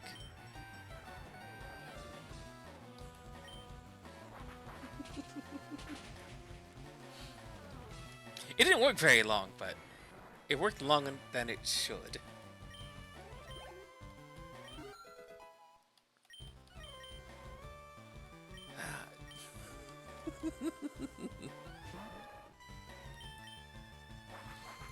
If you can't trick children, then what good are they? Just lie to them. Not all the time, of course. Like sometimes you have to sprinkle in some truth. Like, you do in fact get honey from bees, but you have to make an exchange of sorts, like a contract with the bees. And if they find your terms agreeable, they will allow you to harvest. Granted, it's completely harmless because, like, wait, there's no bees around, by and large. And by the time there were more bees around, they were not as young and gullible to believe that you literally make a contract with bees.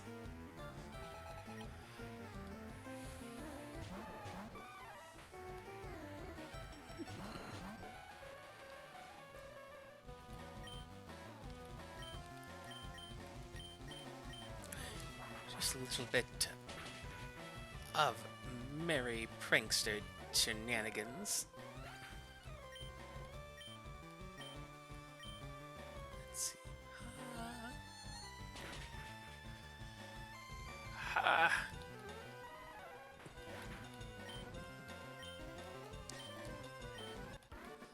There we go.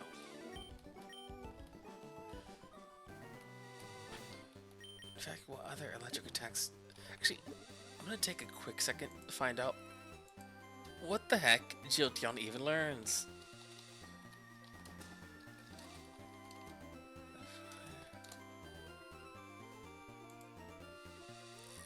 let's see, Jolteon in Leaf Fire Red. By level up, it's already past the Thunder Shock point. It'll learn Thunder Wave and Thunder, but not Thunderbolt. Thunderbolt's TM in this generation.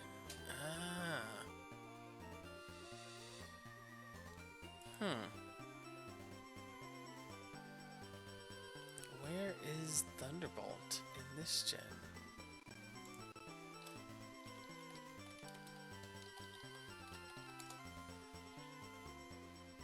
It's in the game corner. Okay. That's not super cool. We've got... what? Shockwave.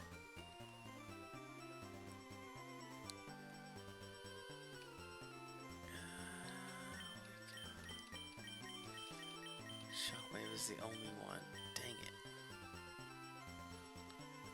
Oh, the rare candy? I'm just hanging on to it. It's just the one here, and I'd much rather use it to get a Pokemon to like 55 from 54 than 33 to 34. Just because it's a bigger... oh, we just fought them. A bigger XP boost if I use it later on.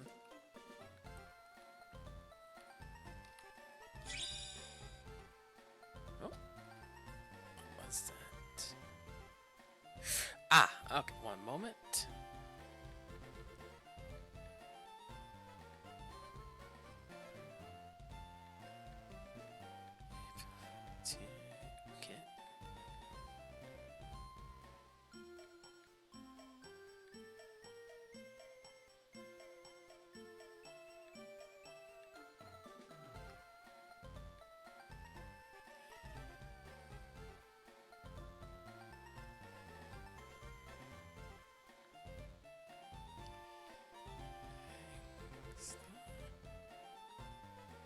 There we go. Okay.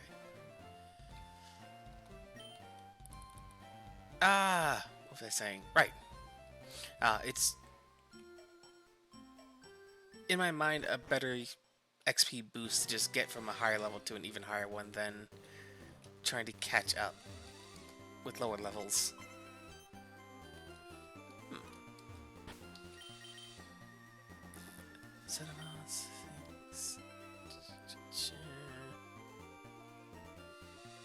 That should work out. Or if you mean, like, why don't I... because I know that there's some Nuzlocke players that will just use rare candies by the boatload to get certain level caps. I both don't want to do the extra work of jailbreaking this very legitimate Game Boy Advance, or abuse some kind of glitch to accomplish said feat.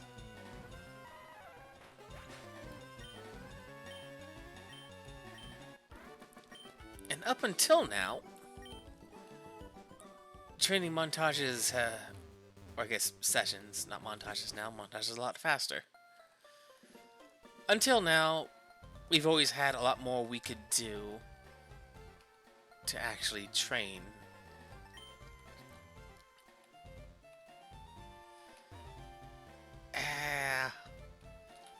By and large, for this very specifically, I'm not doing anything exploitative, and I'm already super hesitant to use any TMs whatsoever. Aside from the fact that some Pokemon just will never learn certain things. Now that we're nearing what is essentially the finish line, I am being more lax on the TM use.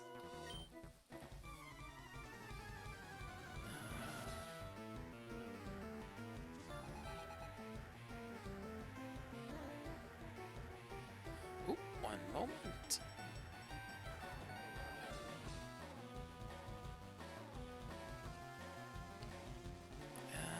Need to send a message.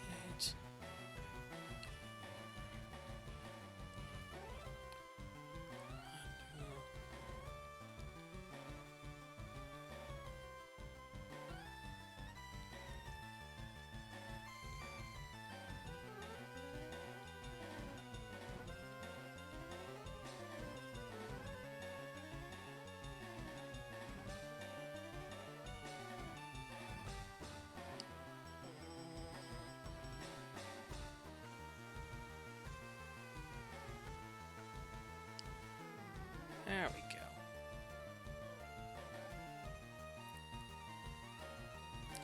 Because as said plans for today for being squished a tad, because what better way to make sure someone's available for impromptu plans than to wait until like the night before letting someone know that they are needed for impromptu plans. That's always a great way to go about things, right? So, good news. These squished plans, things that I was very stressed over, fell through. So I am no longer needed to do that extra thing. So great to know. Doubly so. Oh, what is the absolute point of making people stress out over sudden changes in plans and then day of decide the plans don't need to be changed anymore? It would have been cool. Could have decided that yesterday. But oh well. Yeah, thanks for no. Well, I'm not using any exploits or cheat codes or anything like that. All the levels we've gained so far have been entirely through combat. As I was mentioning earlier as well, the grind has never been this bad in how much is needed to be at a minimum level of possible success.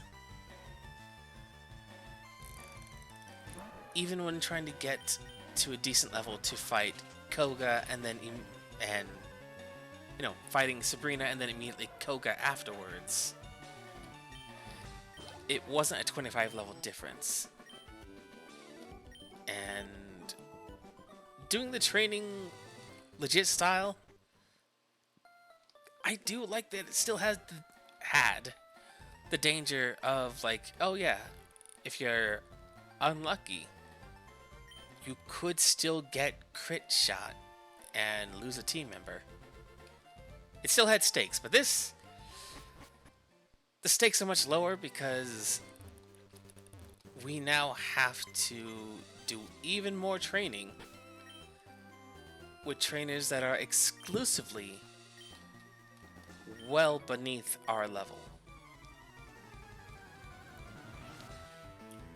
Which is an annoyance, but there's no other trainers for us to grind. Not this fast pace, at least.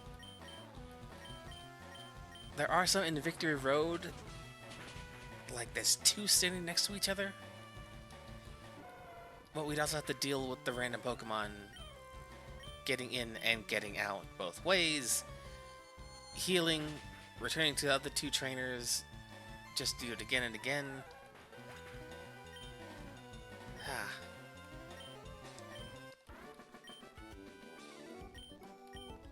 It's just an inconvenience at this point. Which, if one of these guys manages to crit kill one of our teammates, then that's just fate.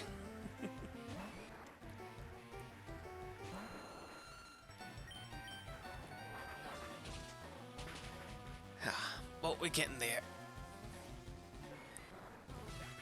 sheer force of will. We're getting there.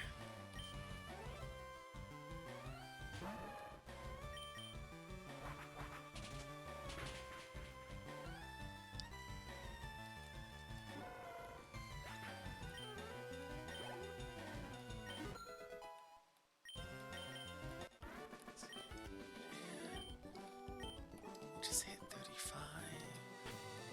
What have we got? 55, 41.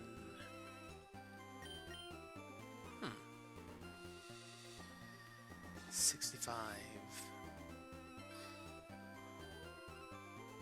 It's not too bad.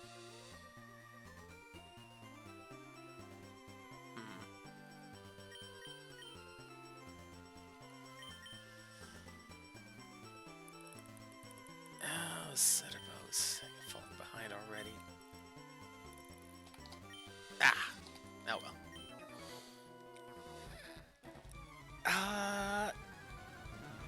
Oh, God of War. Oh, that's right. Did the second one come out already? I don't actually know. It must have at this point, right? I think I saw people playing it.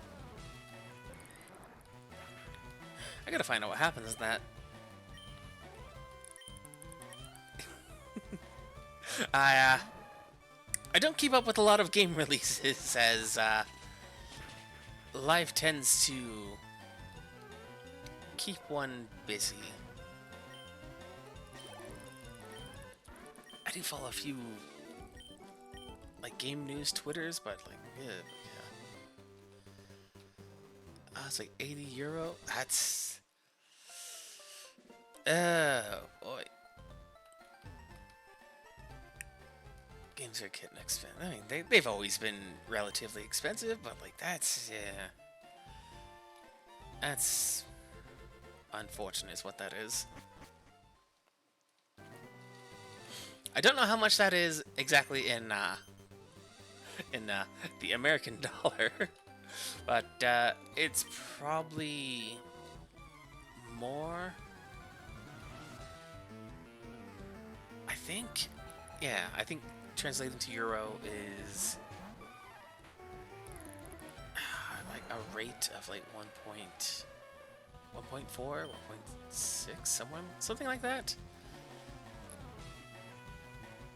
I could be mistaken or out of date or thinking of the wrong conversion metric.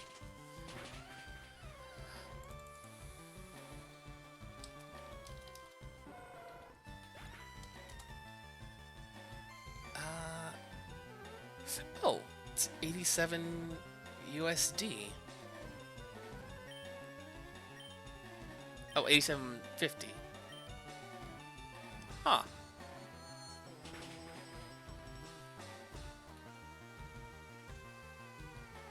I guess I always assume the American dollar is worth a little less elsewhere.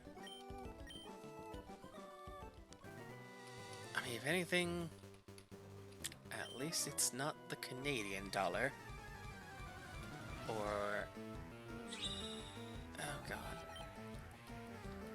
What is the peso valued at right now?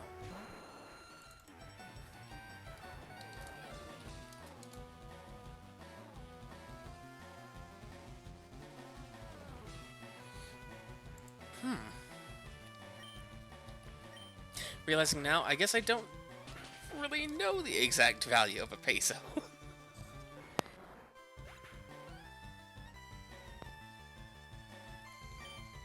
Apparently 80 peso in American dollars is $4.55. It so rarely ever comes up. I don't exactly know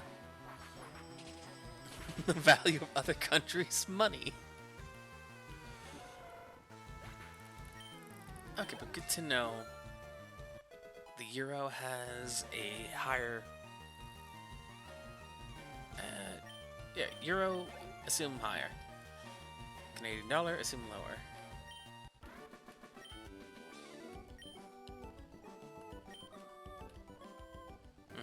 Isn't money a wild concept.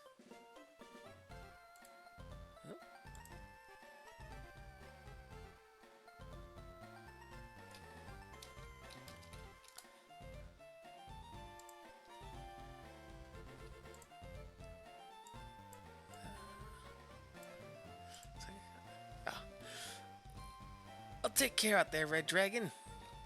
Thanks for dropping by today.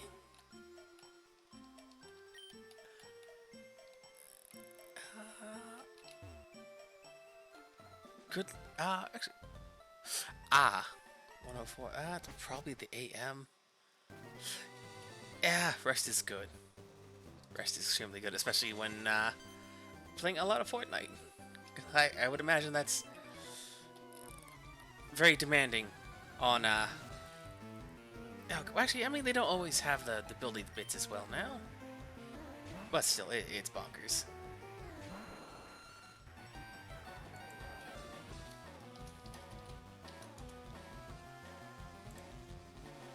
Oh, yes, rest well. Oh my god. I swear to god, we're gonna fight the Elite Four today. This I swear.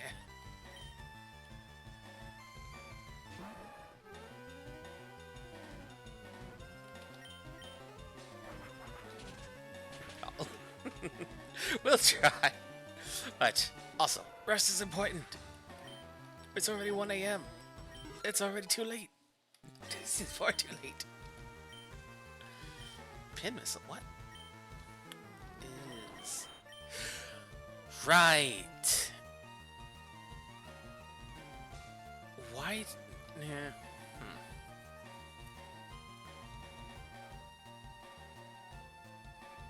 It'd be nice if this got replaced with a move that would be electric type, like electro missile or static missile. Have it hit multiple times with a very low chance of paralysis. That'd be fun.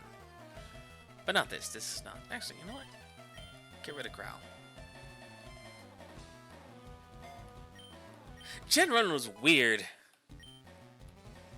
Granted, I know they had to make do with what they had, and so a lot of trainers who should have a theme tend to kind of fall apart at the seams, because it's like, yeah, we're like, I get that. I'm a ghost trainer. It's like, cool. How many ghosts are there in Generation 1? One line of ghosts? I see. So how are you going to base a team around this singular line of ghost types? Have 2 Gengar and a Haunter. Why not? There's only 1 ghost. Sure, go ahead.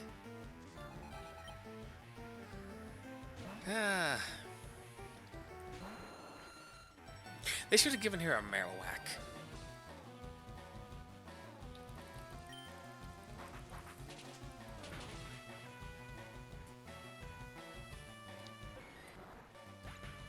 Not that she's any better than Lance, with his non-dragons and entire squad of, actually, no, he also has... I guess Agatha has 2 Gengar and 1 Haunter, where Lance has 2 Dragonair and 1 Dragonite. And the honorary dragons of Gyarados and Aerodactyl, I guess.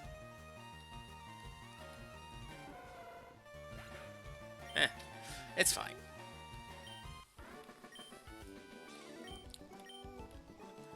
I do like how in future games, especially Violet and Scarlet and Violet, the gym trainers there tend to have more of a theme than an element reliance. And even when they do move in line with the element, they always have one Pokemon that is completely different and unrelated to their entire theme. But they can still use it because it terrestrializes. which is a lot more fun than I anticipated. You can do some weird stuff with terrestrialization. I didn't really use too much of it. I was wrapping my brain around looking at the type of Pokemon and then having to remember what some icons actually meant.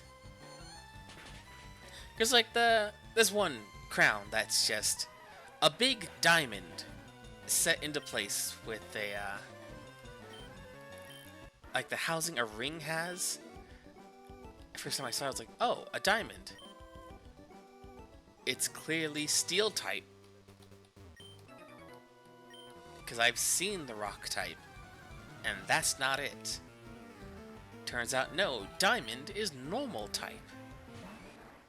Why? When it has a mineral and a steel band? I don't know.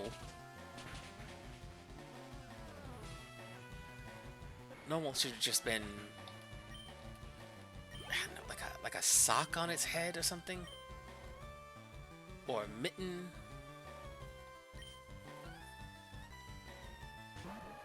I don't know, something just not easily misconstrued as something else by a first-time observer.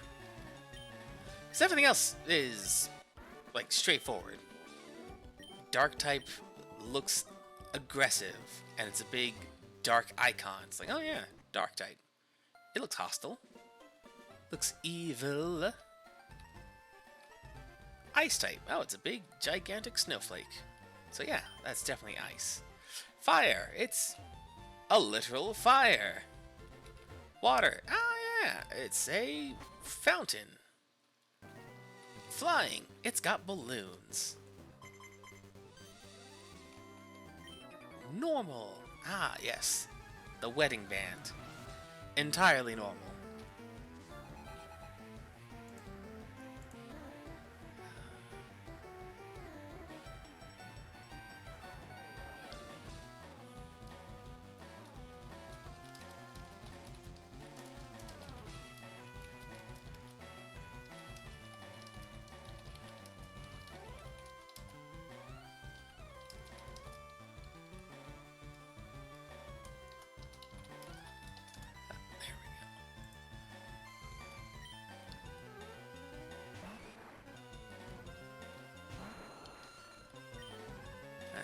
Let's see.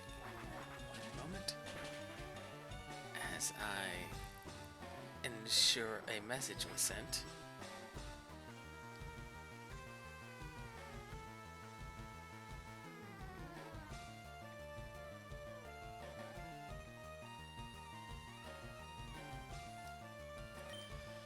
Heh.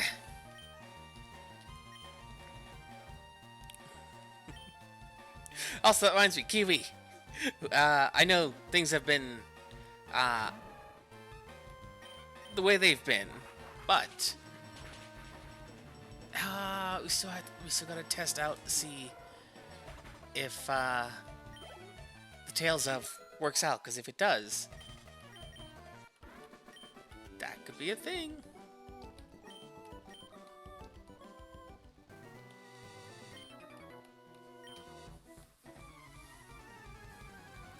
Because further thinking on like doing stuff during the week despite being on like on call 24/7.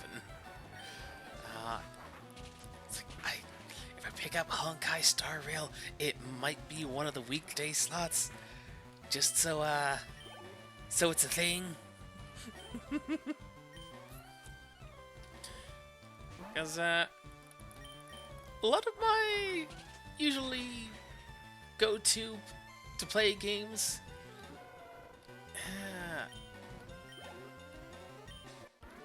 I want to play the games I've played a lot, so I'm familiar with them, and I get bored easily because it's like yes, I know. Please let me play the game, and it's like no, you have to. No, you have to do this first. Like yes, I know, thank you.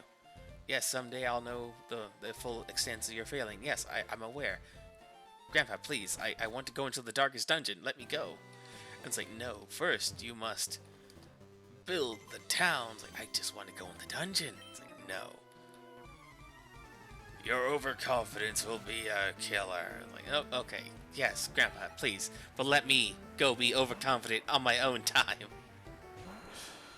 But I want to play something new, but very obviously, M broke. Cannot buy a new game. Must play something that actually is enticing and new and like...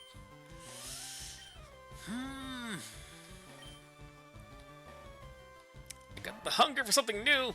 Not to say I don't want to keep playing Pokemon and Nier, but like, it's been the two things each weekend for a little bit here. Which is also another reason I really want to go fight the Elite Four, and I'm getting impatient for that, I know. But I want to do more things. So if anything, Saturday might return to the variety game Saturday. Because I used to do that. I used to have variety stream. Used to every now and then just play a bunch of like Fall Guys.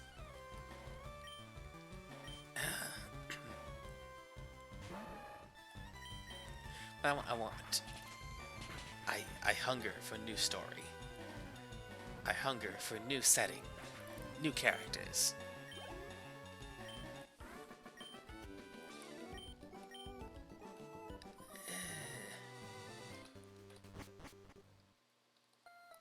I crave new story. But I also don't want to leave the Nuzlocke in limbo.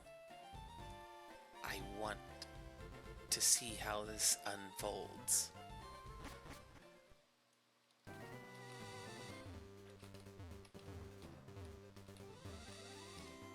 Which, if anything... What am I doing? If anything, in the future, playing Platinum... A Platinum Nuzlocke would be fun as well. Simply because I didn't like Diamond and Pearl, but that was of its time. And it wasn't the third installment, which tends to universally be the better installment to wait for.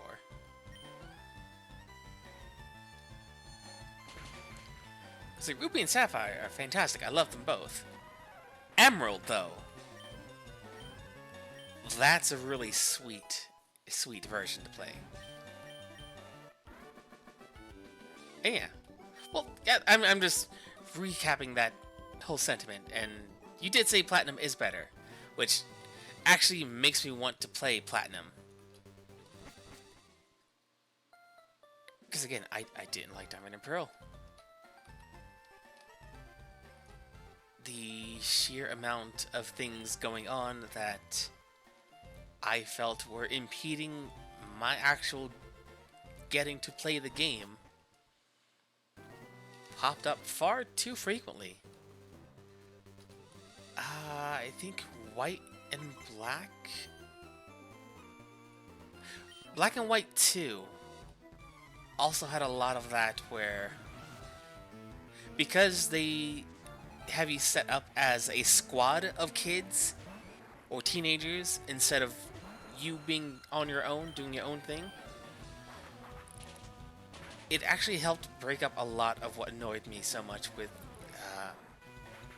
Diamond and Pearl, where it's not just the same two characters going like, oh, fancy meeting you here, come, walk with me and do this mandatory thing, because I'm in charge of you and you're gonna do what I say. Look, it's making me really not want to do that. Versus like, oh yeah, we're all a bunch of little buddies. I'm not very good at battling. I think I want to dance instead. Ha-cha-cha, I was like, you know what? I can respect that. Not every Pokemon trainer stays a Pokemon trainer. Not everyone becomes the champion. Some trainers just do their own thing after a while because they figure, so yeah, well, this is kind of what you do society-wise.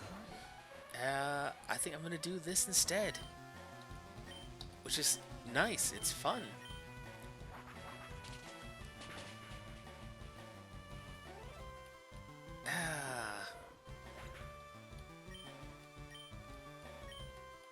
It was also much lower stakes, which by and large I kind of prefer in a lot of games. Like saving the world, that's one thing. Saving all of time and space, that's something else completely different. Like, this is not something I, as a 10-year-old Pokemon trainer, should be responsible for doing. It seems like a lot of stuff that probably should have been, you know, nipped in the bud, because these people are clearly criminals, but you see no interaction and no intervention from literally anyone except yourself. I was like, cool. It's a little above my pay grade and not exactly what I want to be doing, but I guess I'll do it anyways. Like, even in Ruby and Sapphire, you're just stopping a thing. Well, the scale of things. I don't like the scale of Diamond and Pearl being like, oh, here's all of time and all of space. Here's God. Here's the devil. That feels a little bit out of the wheelhouse of, like, yeah, stop these gangsters from stealing rats. Stop these idiot pirates from unleashing a flood. Because Kyogre and Groudon, those are, you know, just a couple of Pokemon that can control earth and water. Not like a thing that can alter the flow of time or space. I think those are very distinct and a very extremely hyped up ability that they gave those Pokemon.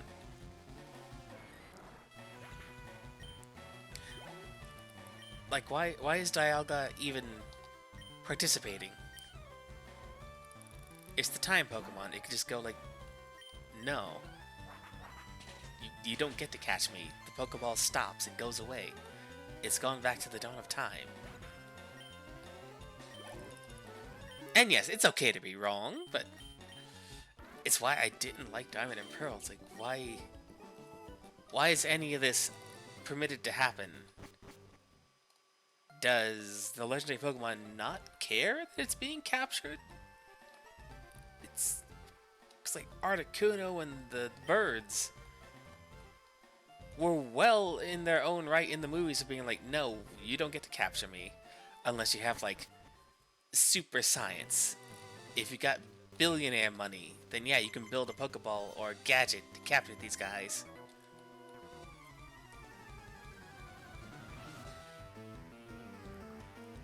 Okay, but how many of them are literally the god of time and space?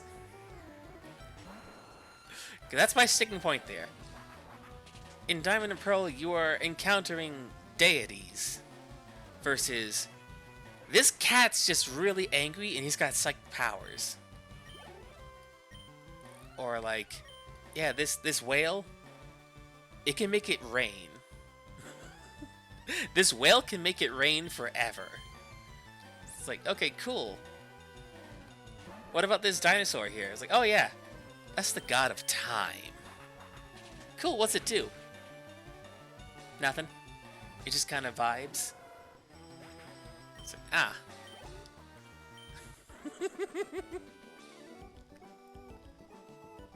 Okay, if I am dumbing down the other legendaries, then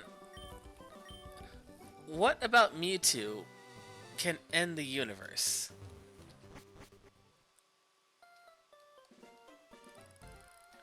Or even the legendary birds. What about them can end the universe? Because that's my sticking point. I don't want universal Dragon Ball Z scale of combat. I just kind of want... It's like, oh yeah, if you piss off Articuno, there's gonna be a blizzard until it goes away. Like, cool, I can respect that. That's a force of nature. It's not going to literally end the world because he's kind of contained to his own region.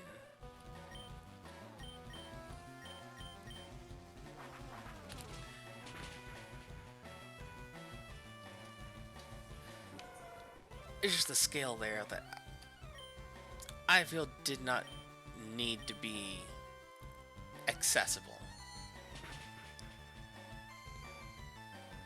Granted, they are story legendaries.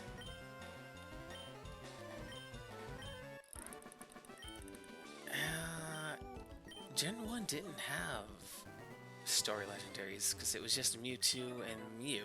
But even then, neither one are part of the overarching story. Not in a game anyways. Like, Giovanni's not going like, I need to have the Master Ball to capture Mewtwo. And then, oh no, Mewtwo's here. Battle him. I definitely like the legendaries being much more... If you happen to stumble across them, then it's like, oh my god, what is this? Versus... This is literal time, God. We're gonna use time to rewrite all of time. Okay. Human being with human understanding. You are doomed for failure with rewriting the timeline. You must understand this. You are not infinite.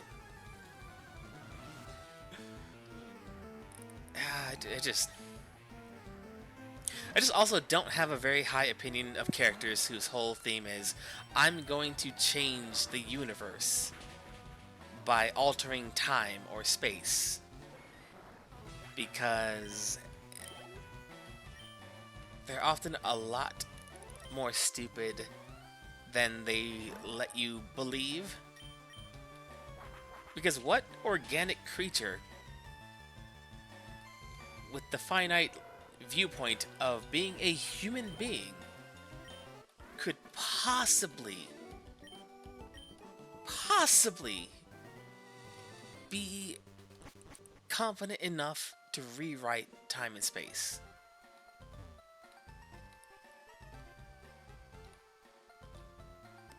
It's absurd to the point of like, yeah, I just, it irks me so much.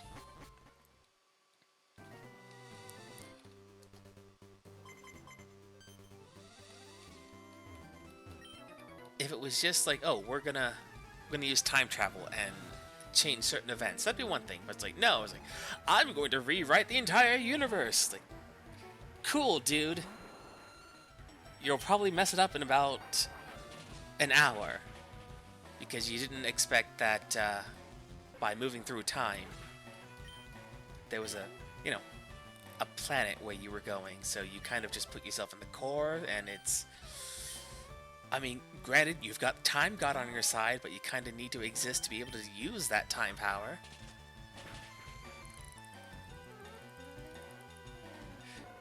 Team Plasma just gave themselves way too much credit. And had not a single ounce of actual... We can do the thing, and it's gonna be fine.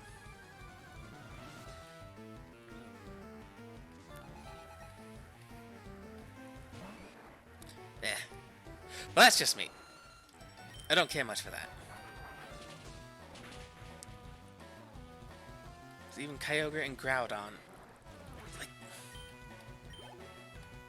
their whole thing is they just want to fight each other. So it's not even a, oh, if this thing is let loose upon the world, they'll ruin everything. So granted, if you wake them up, they will ruin everything because they're fighting each other.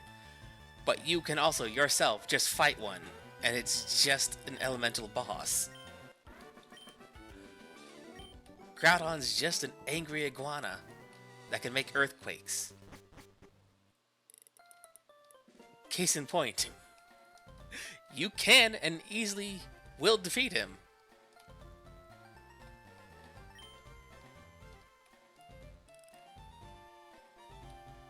It's much less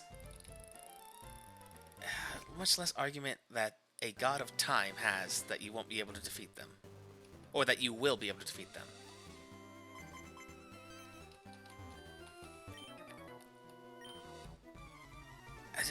I like the lower stakes of... Yeah, our big fight is this crime syndicate.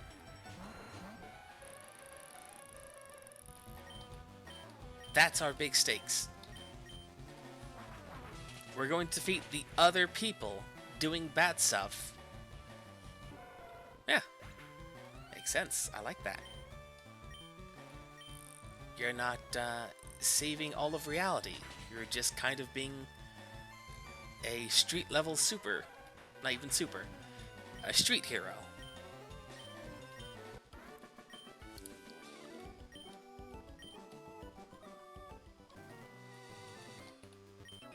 Which I feel... That is actually a plot point in Ruby and Sapphire. Team Magma and Team...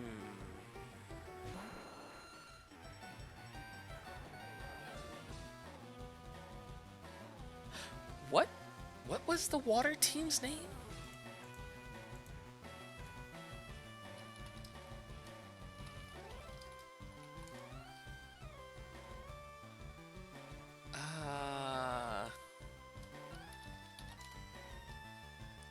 Team Aqua.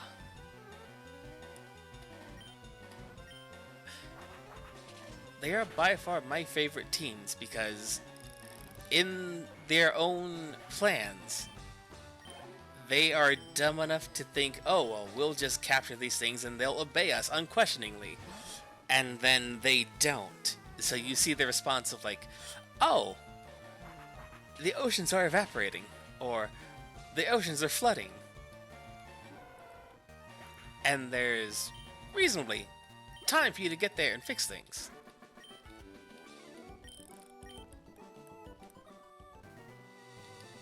Because even then, it's not like, you know, the god of time deciding, it's like, oh, we're going to stop time.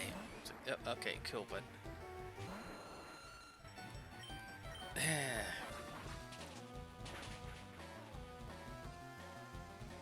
Even Team Aqua and Magma, rightfully so, were too dumb to see the inevitability that is they can't control the power they're trying to get a hold of. Which, to be fair, it's kind of expected. Team Plasma, doomed from the beginning, but who's to say they'll let a little, you know, erasure of the universe stand in the way?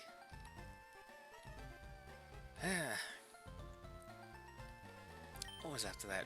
Black and White? I did like Black and White a lot. Reshiram and... Zekrom? Being not universal powers, but like ideals and truth. That was a lot more fun of a thing. It's like, yeah, side of black or side of white,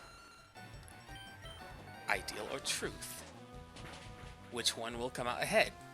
Requires two heroes to butt heads and ideologies to be challenged. A much more enjoyable circumstance to me than all of time and space in the universe. I don't know.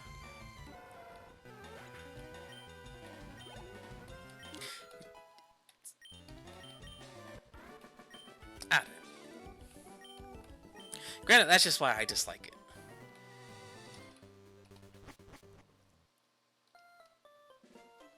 that set. Platinum being, from what I'm told, better. Also having to deal with whatever Giratina's involvement is. I don't actually know.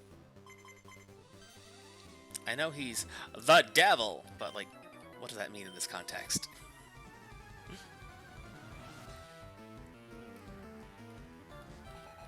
Let's see, after black and white.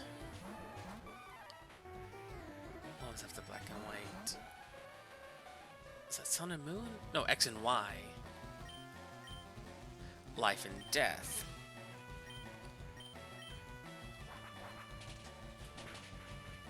I don't remember a lot of X and Y.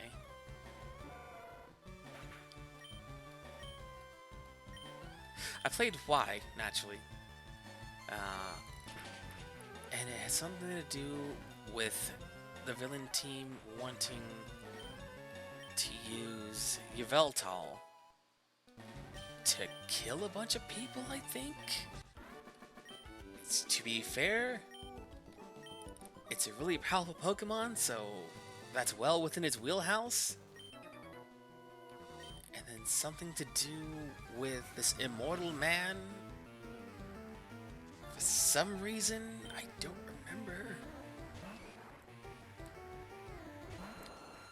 And Sun and Moon was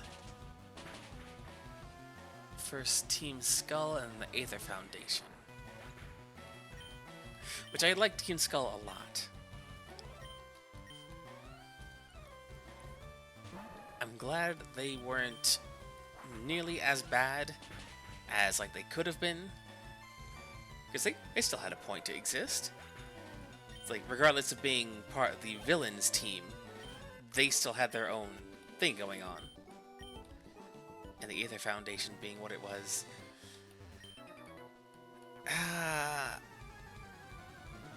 Don't care much for Ultra Beasts, but I do like the implication of like, oh yeah, these really strange alien Pokemon. Yeah, they're just normal Pokemon from another universe. Like, cool. How does that impact our world? Like, oh, it's terrible. They're invasive species as hell. Ah, marvelous. We should probably stop them. You find out like, oh, you were behind it all along, jellyfish. And it's like, was I the jellyfish all along? It's like, ah, damn it, damn you, jellyfish! I can't believe you do this.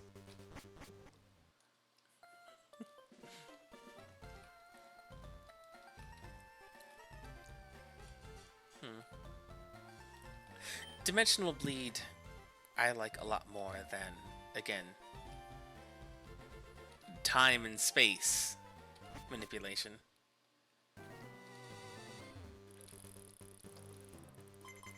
I'm just a fan of much smaller scale threats in my gotta catch 'em all Pokemon games.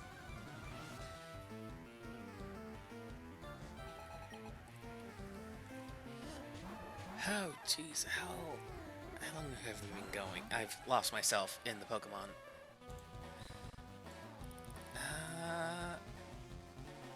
Oh. Okay, no, not so bad.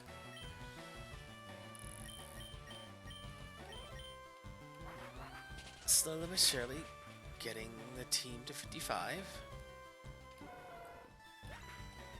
We're going a lot faster than I thought we would, considering we're now leveling up another teammate.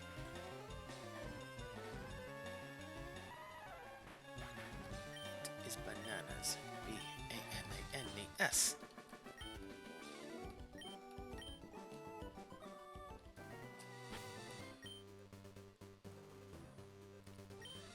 Let's see, 41, 53, 53.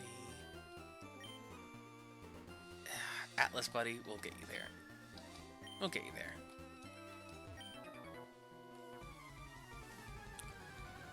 Slowly but surely.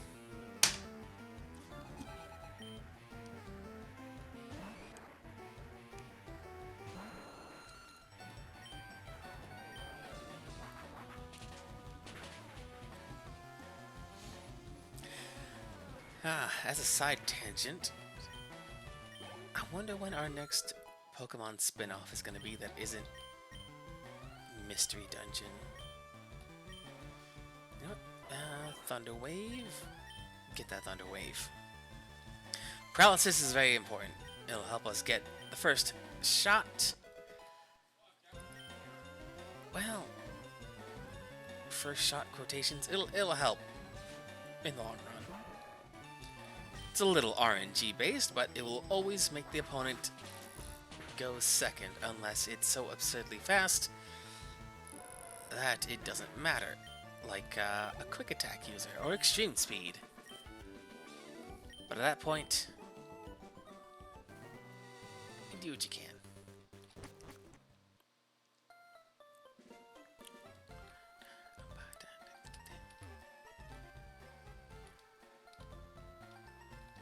There we go. Ah, God. Friendly reminder to drink some water.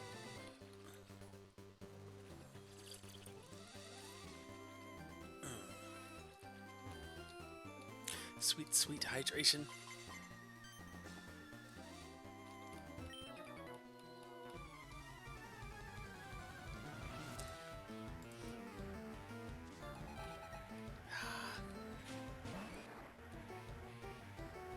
For some reason, I thought the Versus Seeker would have them more around my level whenever I used it.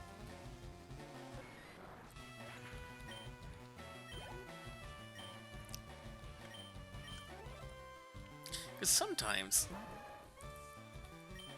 they did change Pokemon types. At least I feel like they did.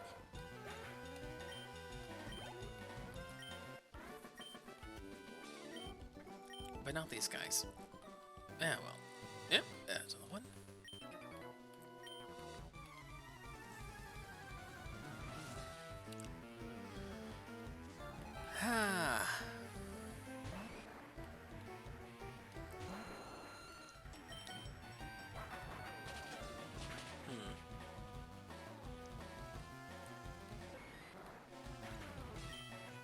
Thinking back on it now, a lot of Pokemon games after the initial 2 generations tied a lot more into the legendary of that game, or that generation, into the... well, no, because even Generation 2 had Lugia and Ho-Oh play more of a part in... did it...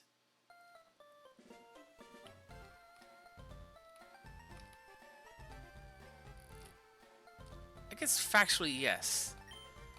Lugia and Ho-Oh did play a bigger part in Generation 1 and 2 because they would eventually send you to go get an item relating to them and bring it to something, an orb or feather. I forget what it was. So in Gen 2, you would be made to run into some legendary Pokemon, including the dogs, which... exceedingly glad they did not repeat the legendary dog situation of having them run all around the world and not only be extremely hard to encounter, but also would use Roar to send you away from them. Get you think, they're gonna run away on turn 1. Let's use Mean Look so they can't run away. Oh, Entei just used Roar, so...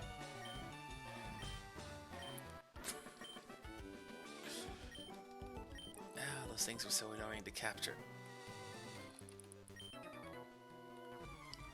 As much as I like RNG,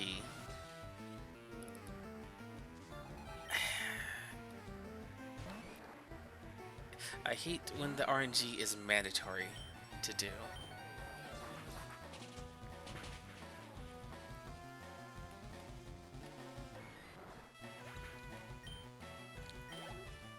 Well, I guess legendary dogs weren't ever mandatory, so it's not really what I'm talking about then.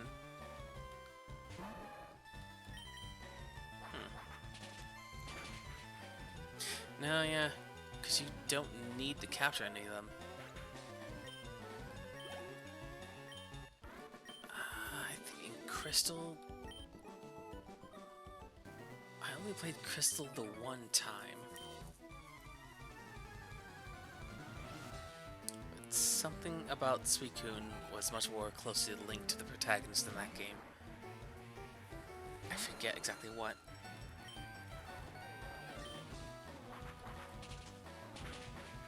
And Gold and Silver did a lot of stuff I wish they brought back. The radio station. Oh god. Actually, you know what? A lot of stuff from the previous games that they don't bring back, like Pokemon contests, there's no reason for that not to ever be in a game. It's never mandatory, it's always just like a fun little thing you can do on the side. Spend time with your Pokemon. The movie set in black and white was also a lot of fun. Having non-Pokemon Pokemon battles. Just to have fun and do extra little things was a lot of fun. Because, as I keep saying repeatedly, it's fun. But yeah, contests. They changed it in one of the remakes into something much more different. Was that Diamond and Pearl? Yeah. I know Ruby and Sapphire had a version as well. I'm forgetting which version was in what game. I think the one where you dress up your Pokemon was Diamond and Pearl, which I did like a lot. And the move contest, I think that was Ruby and Sapphire. But they should do that more often. Like that, neither one of those things are in Scarlet and Violet right now.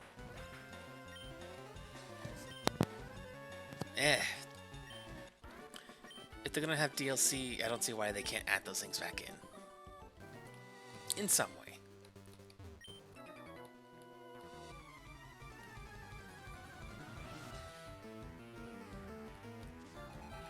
I need to find out what the actual DLC for that game even was.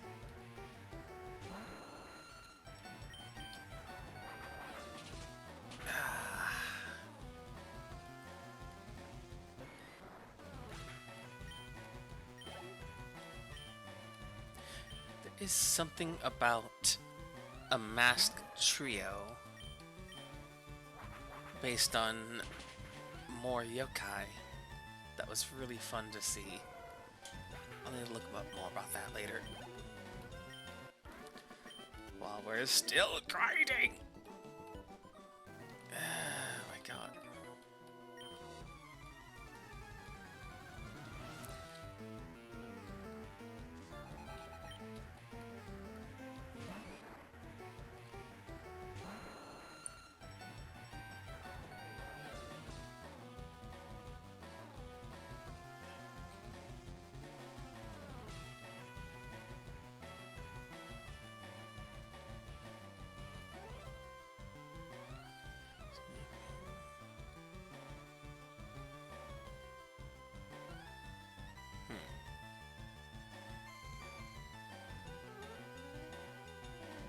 One moment.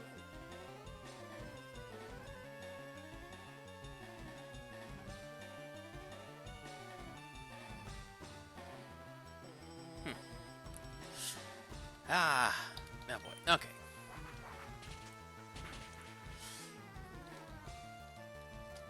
Slowly but surely. Slowly but surely.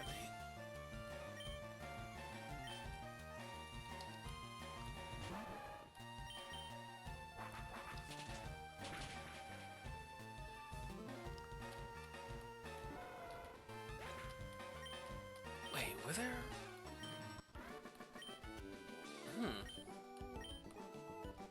Did Violet and Scarlet have fossil Pokemon?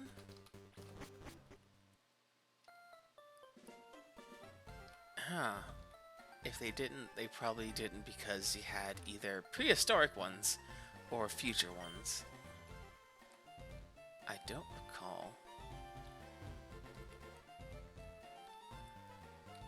I also don't know why all the future ones, compared to the past ones, in my opinion, just look worse.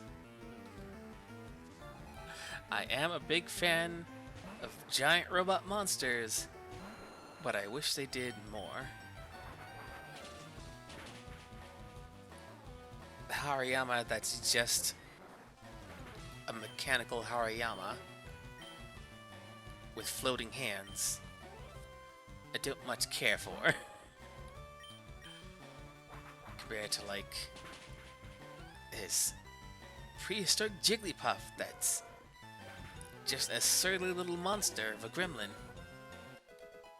That's interesting. It has a different silhouette. It has a different outline. Its silhouette isn't just missing arms.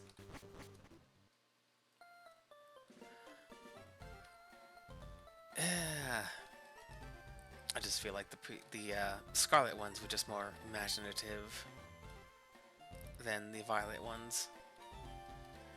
Which is a shame because I do like the way Miraidon looks. Koraidon isn't bad, I just like Miraidon more because it's violet.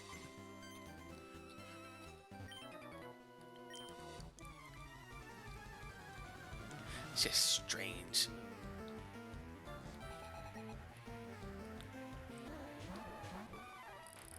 The stuff they were experimental with in Scarlet and Violet, like they were with Arceus, some stuff paid off. I'm still a fan of not seeing the Pokemon on the overworld.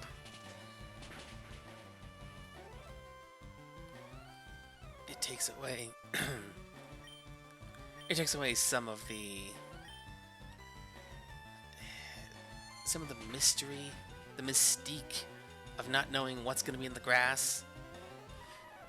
You just see from a distance, like, oh yeah, that's what's here.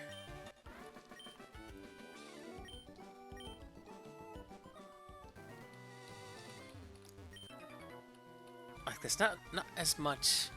It's like, oh, new route? Let me run through the grass some and find out what's around here. And it's like, oh, it's an Audino. What the hell is that?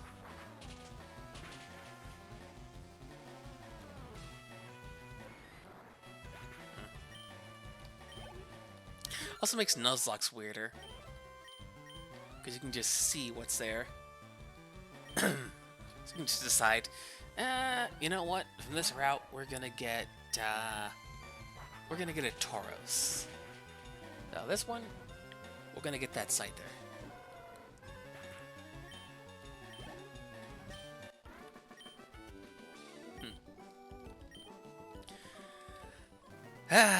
Someday. We'll also get the Nidoqueen and Nidoking back. Someday.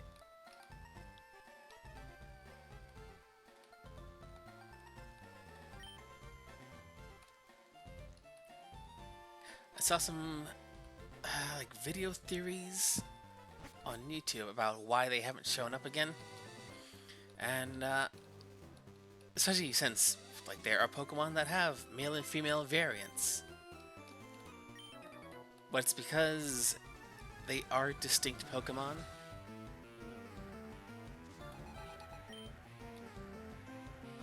Both of having a Pokedex entry that is distinct, as well as their naming convention having their gender symbol in there. Kind of messes with stuff up until more recent Pokedexes.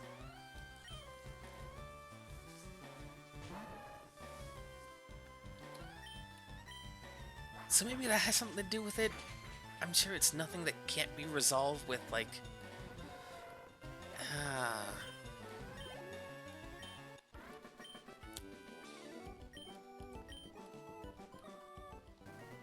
It might also just be that they share the exact same name, except for the gender differences. Because, like, Miltank and Tauros are both bovine Pokemon.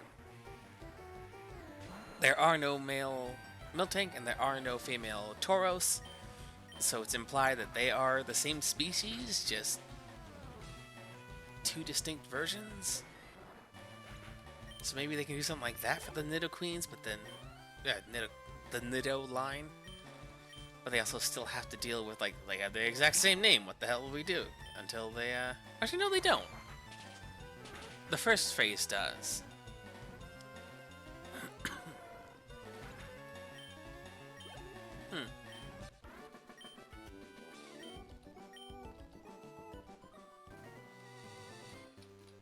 I don't know, I feel like it... no, because then... If they just changed the names, they didn't have the symbol on them, left them with their own Pokedex entries, and then continue on with the Nidorino, Nidorina, Nidoking, Nidoqueen, they would just have to...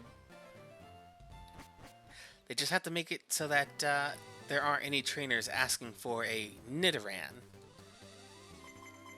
Or, you know, just have the trainer say, hey, do you have a male Nidoran? That way you know, oh, it's the purple one. Unless it's a shiny, because I think the shiny ones swap color palettes.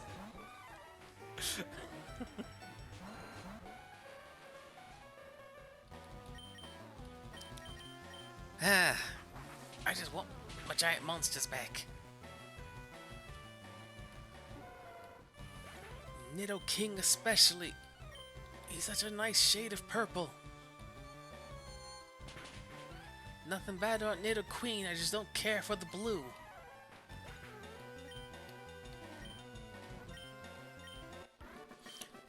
Ah.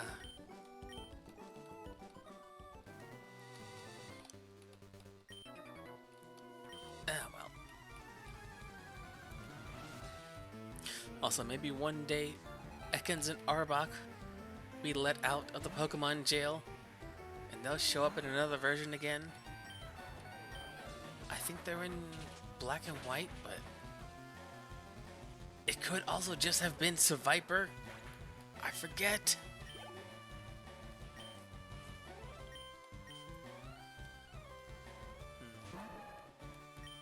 That's it, there are some nice snakes since then.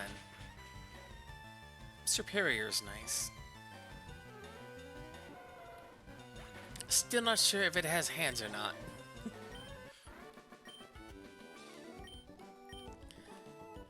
So Vipers, of course, fantastic. Love that little thing. There's that ground type snake. Sandaconda, I think. That sounds like a Pokemon name. If it wasn't so coiled up, I'd like it more.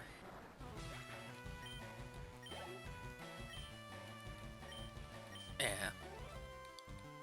Yeah, that was a Sun and Moon Pokemon, I think? No. Yes. Yes, that one had the open world game.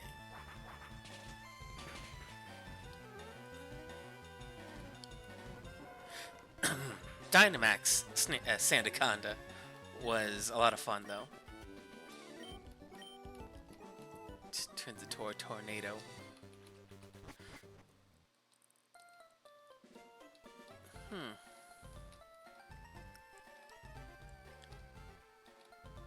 A ground... Actually, no, there's a ground flying type tornado. It's Tornadus. Or Landorus? Landorus.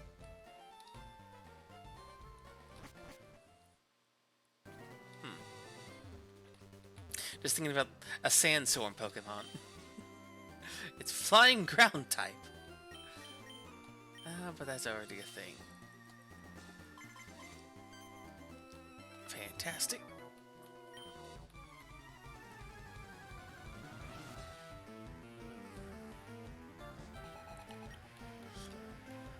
I don't remember if EVs are in this game, but if they are, We're getting so many physical attack EVs.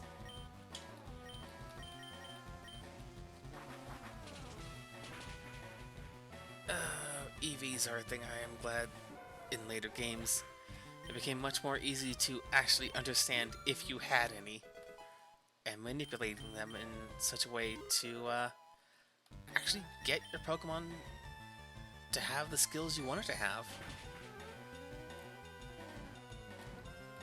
Trying to breed an adamant shiny Axew was miserable work.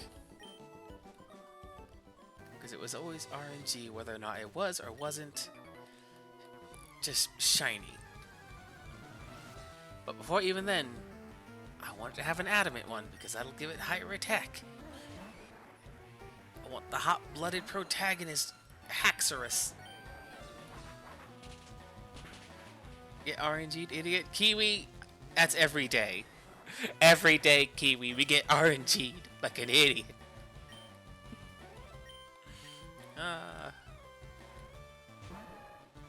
Speaking of shinies, Goodra probably had my least favorite shiny of anything ever. I don't like the yellow goo dragon. Granted, it's still cute. It's like a lemonade goo dragon. Yes, Kiwi. Yes, Kiwi. It's the piss scoop. Which I think we can all agree is not what we want. Right, Kiwi?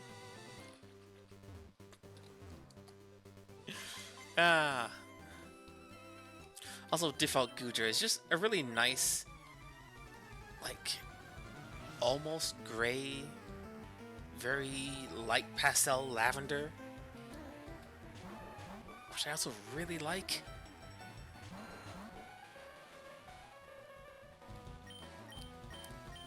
I think, at least. It could just be the shading. But I think it's like a lavender, a very pale lavender. And if it's not, I choose to believe it is.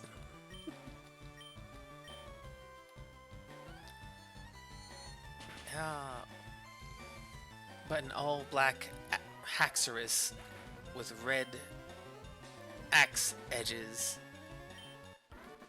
It just looked so much like Gigan and Gigan X. It's such a good kaiju. And if I could remember any of the names of the Pokemon in Sun and Moon that had the more, I guess, like Hawaiian aesthetic naming Pokemon? There's the dragon that's got the bunch of metal discs on it that I liked a lot as well. I don't remember what its name was. It's like Komodo something?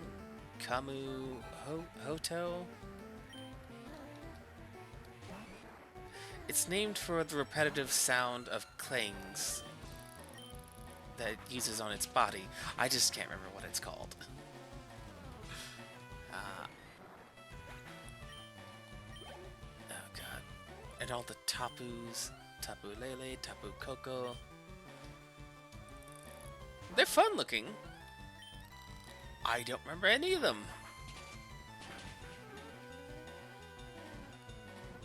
I think Sun and Moon might have been the generation of Pokemon I remember the least about because I only ever played it the one time. I should go play that again. No, it's on the DS. I don't even know where that thing is. Wait, was Sun and Moon? Yeah, it was on the...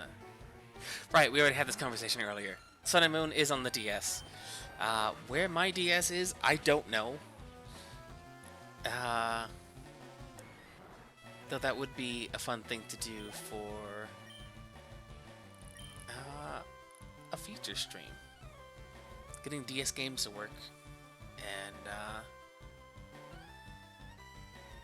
That's for the future though. Again, more importantly, I want to play something new. I want to play something new. I want a new story, a new setting, a new world. Which is why I'm also excited for when we hit Route C in Nier Automata. As aside from who we're playing as, I forget how we get there exactly, and I don't know what it is that character is going to be doing. I'm very excited for it, though. Oh, damn it. Ah, good.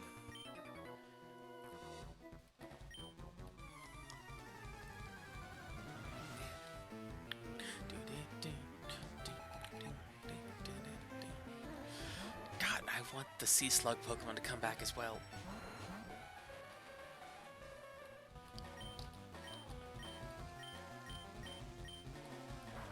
I also just flat out wish Scarlet and Violet had more Pokemon. God.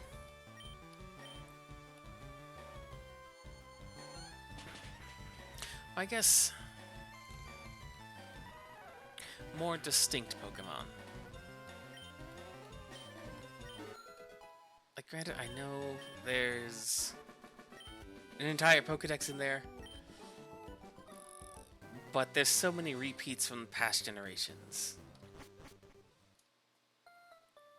I can't remember the exact number, but I think there were like 27 new lines, new unique lines of Pokemon. Or was that Sun and Moon? No. Something like that. There were a lot less new Pokemon in Scarlet and Violet than I would have liked. It made actually getting a team of completely unique new Pokemon really annoying for a long time because they wouldn't give you a diverse team of new Pokemon. I had to wait so long to be able to, like, okay, say what's one of the new.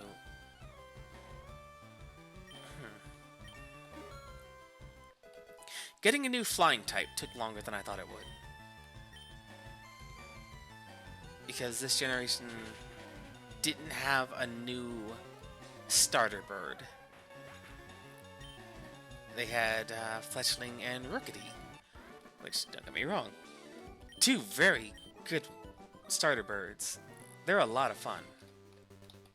I absolutely love Corviknight. But no new unique bird? It just felt lacking. Much like how so many returning Pokemon were just clogging up the vents trying to get to the new stuff. And a good number of the new ones I was not thrilled with. Like, Smoliv is cute, I love its name. It's just an olive Pokemon. It's just what it is. The fish Pokemon that turns itself into sashimi to make itself stronger. Concerning. Because from the looks of it, it doesn't need any of its body, just its spine and its head and tail.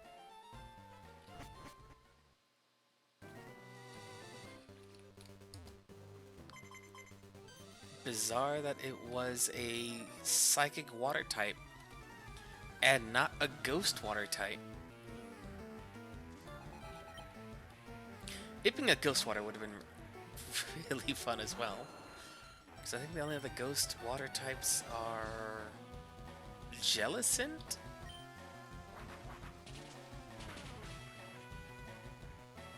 The Jellicent line also does stuff like Nidoran. the base stage had the same name, I think. But the evolutions go into distinct lines.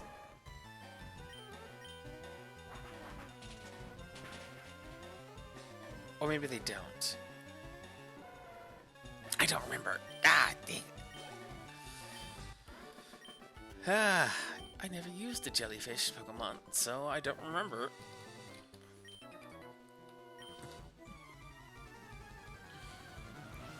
Oh, that reminds me.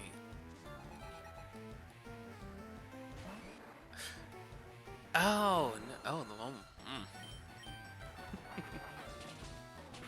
Since the videos were lost to time, way back when I first started streaming, one of the first things I did was a Shovel Knight run with no checkpoints. So each time I would come to a checkpoint, I would smash one, continue on, keep going as far as I could. I got to Propeller Knight stage and lost my mind with just the constant falling and the falling and the falling and the falling and the falling. But that is something else I need to eventually get back to doing. Because a good portion of those... I don't know what happened to them exactly, but the recordings were messed up.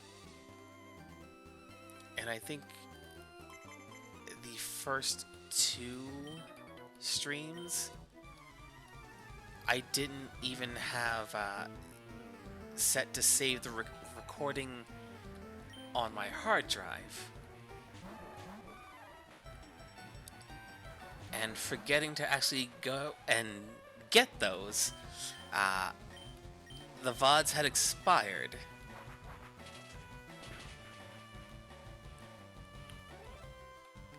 So a good portion of that just does not exist anymore. I think I still have some of the recordings somewhere. I would actually have to check the archive. If they're not up there, then I might have decided at that point to just let it be. Because having lost so much early stuff, it was extremely disheartening. But we learn, we adapt, we overcome. And now we always back up our VODs. Always save them. Put them into online storage, so even if one hard drive were to explode, you still have access to them.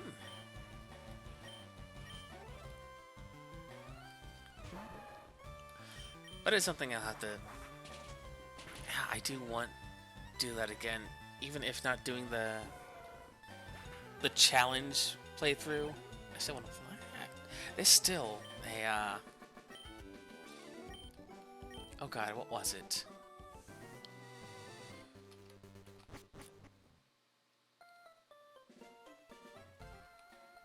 What? Plague Knight! There's still the Plague Knight expansion that I've never finished. The King Knight one I never finished, which... Surprise, surprise! The card game one I never finished. And Reaper Knight. By far my favorite. And not just for the predictably edgy aesthetic. I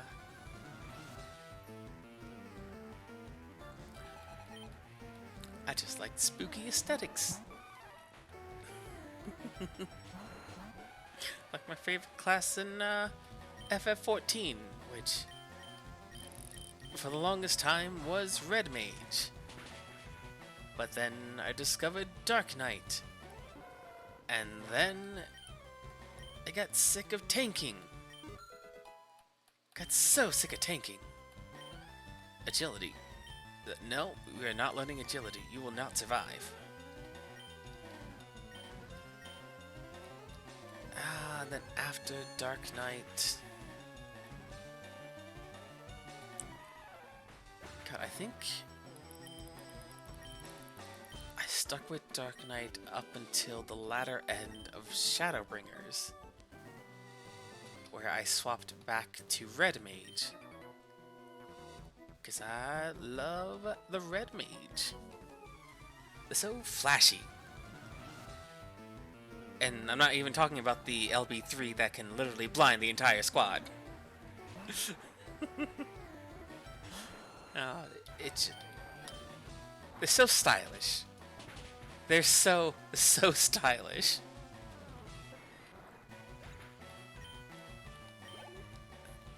And from there, because I had always kept the Dark Knight more or less caught up. But then Endwalker happened, and Reaper came out. I was like, okay, you know what? I've been leveling up Samurai again. Why not? One mo.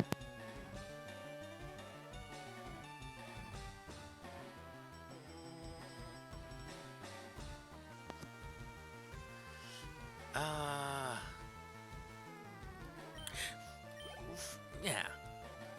Samurai was fun. But it also got extremely annoying with, whenever you would get synced down to a much lower level and you lose all of your combo abilities. And you lose your AoEs. That was always rough. Which, to be fair, Reaper, even when scaled, synced down, will also just lose its AoEs, but it didn't feel nearly as detrimental as losing all that stuff as Samurai.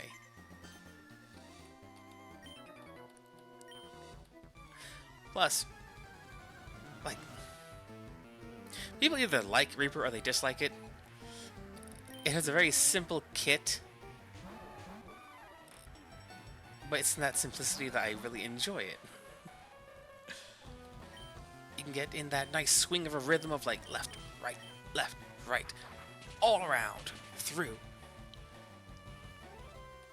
It felt much more like how I thought Dancer would have felt. You get into rhythm,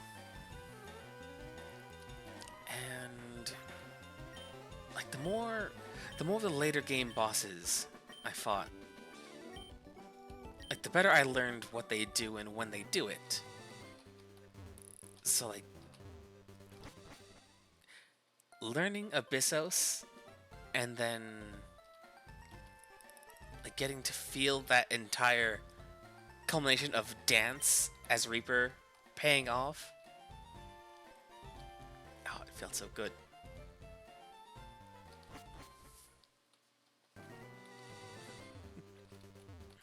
And then there was Machinist. Poor Machinist.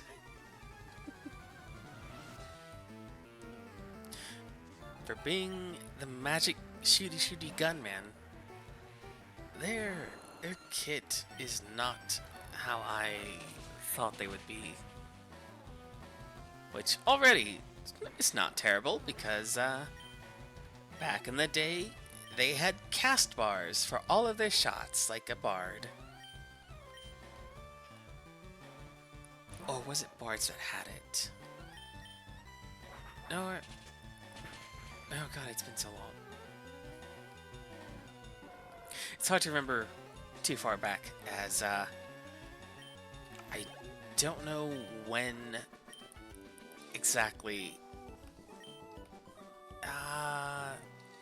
certain classes changed from being TP based to MP. But somewhere in there, Machinists and Bards had cast bars for their things, which made them extremely slow and clunky.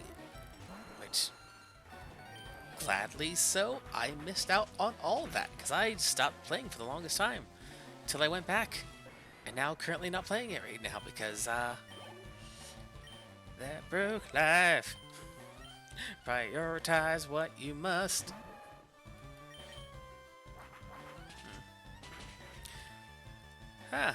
But still, a lot of fun. Yeah, I need stuff to do that I actually want to do in MMOs like that. Otherwise, naturally, you stop playing, then you start questioning, why am I still subscribed? I don't play. I could be doing literally anything with that subscription that isn't not playing the game. But we do what we must.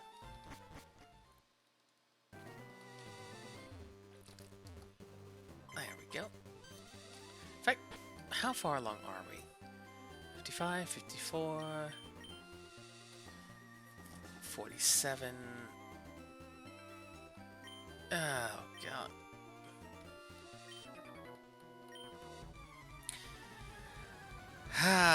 We may not be able to hit Elite Four this time.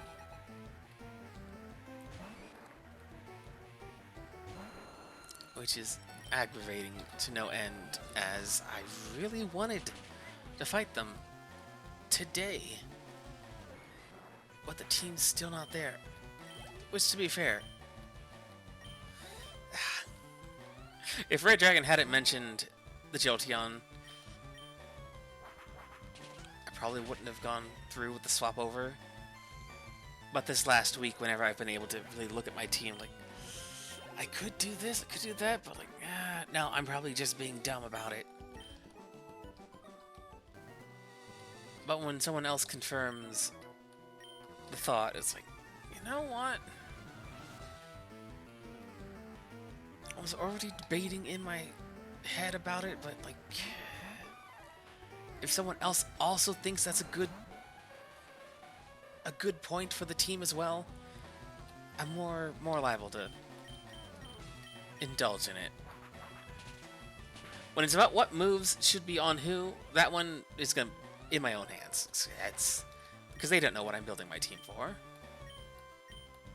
They're going for the most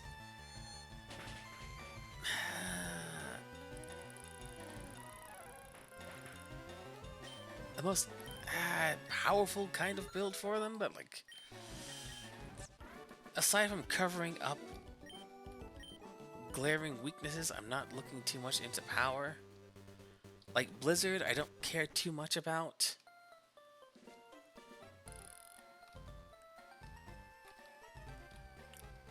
Also still holding on to the TMs and not teaching anyone anything right now. Because, say I teach Blastoise, let's say we teach Triton Ice Beam, right? And then Triton gets crit one-shot by something. We no longer have Ice Beam. So there's no point in teaching them something right now that they don't desperately need. If I can wait a little longer and later give them that little boosty boost.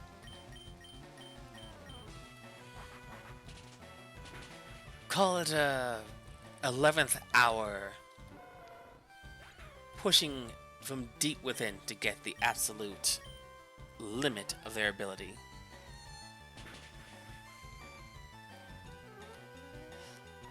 Because until then, I'm hanging on to it.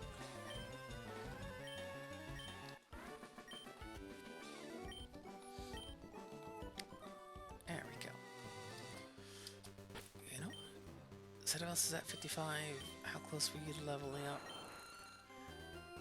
You're about to level up. Okay, so what it can do now... Puck is almost there. Atlas is almost there. Triton, how close are you? Almost halfway?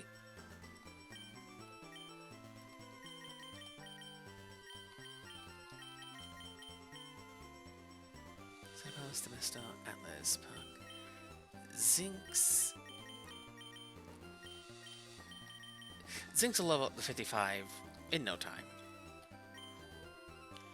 Getting Triton to 60 is probably the more important thing here. Aside from getting Puck and Atlas up.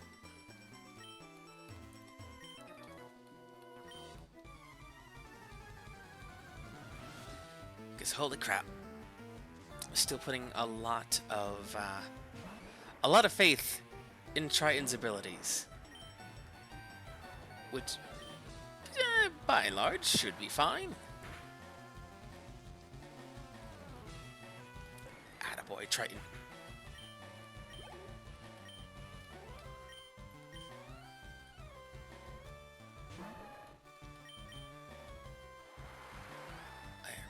There we go.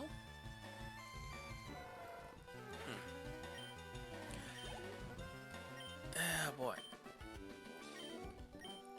Given the time now, we're probably not going to Elite Four this time. But next time it is assured, since we're basically there except for 2 teammates. But even Triton, getting him to 60 is just the safety net.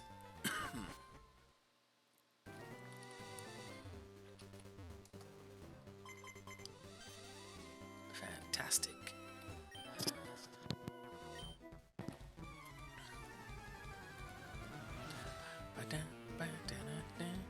Which again, super glad I did that grinding off screen, because holy cow. You can see now why I didn't want all of the grind to be limited to the Saturday stream, because oh, holy crap.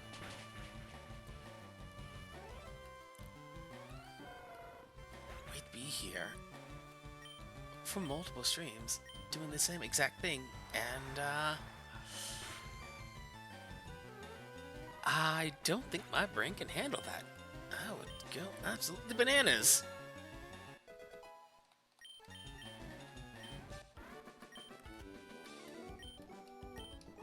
Oh my god. That said, there is the very distinct saving grace that while we're doing this grind here live, having you guys here to chat has been exceptionally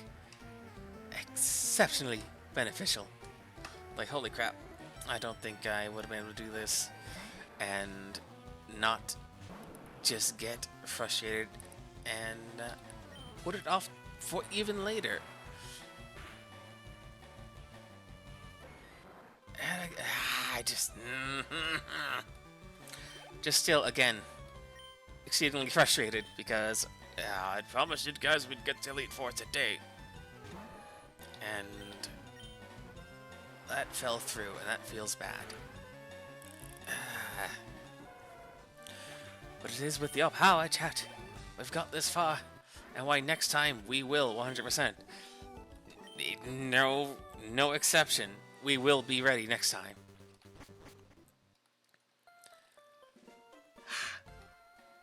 Jeez, frickin'. If they just had some trainers that were level 45 or 50,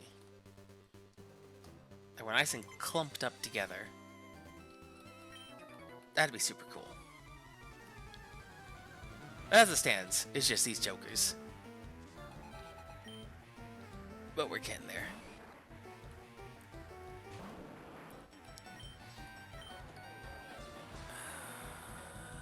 Let's see.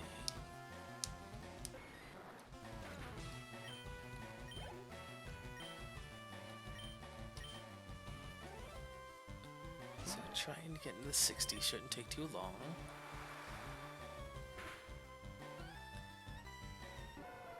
We may also just go in with... Yeah, we'll see what happens first. If our remaining leveling up team catches up by the time Triton is 60, we'll let him stay at 60. If we hit 60 before the auxiliary team are ready to go, we'll start leveling someone else up as well.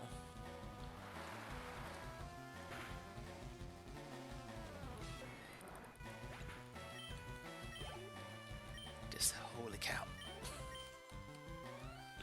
Hmm.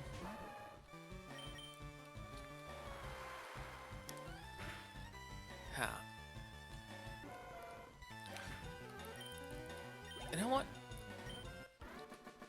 It'd be fun if we had more variations for Pokemon. I'm sure it's a lot more work to like do. Should I do stuff like I don't actually remember the name of the butterfly Pokemon whose wings change depending on where in the world it comes from. So like a South American Pokemon trainer would be able to capture a I can't remember. Can't even remember the beginning of this thing's name. But like it would have a unique pixel-ish style markings on its wings that would be unique to South America versus one unique to like Italy or Japan. There's one that's completely unique in... Why did I bite? That's one that's completely unique in that until... What was it? Until Scarlet and Violet, this one butterfly's markings did not come from anywhere in the world except for a specific event where it's like this Pokemon came from a land far, far away. And then it showed up in Scarlet and Violet. It's like, this is where it came from. In the the lore of the butterflies.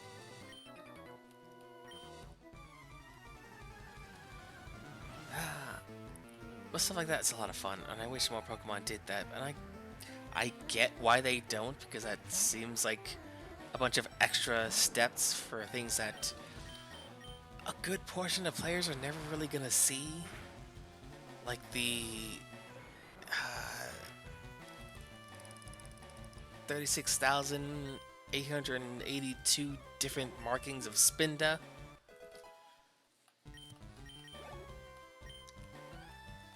So if you don't know what I'm talking about, go look that up. There's so many variations of Spinda. Then I believe it only even shows up in Ruby and Sapphire. It's a Hoenn-specific little bear thing that has all these different potential marking variations. But if you make it shiny as well, then double it. Because holy crap. I forget what that thing even did. I think it was a normal type. It probably had Teeter Dance.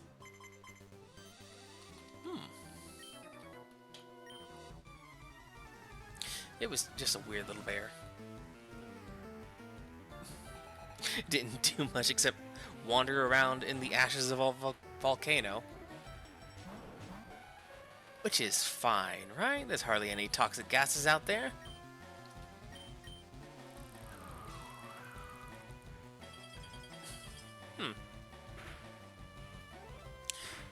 Zinx is pretty fast, huh?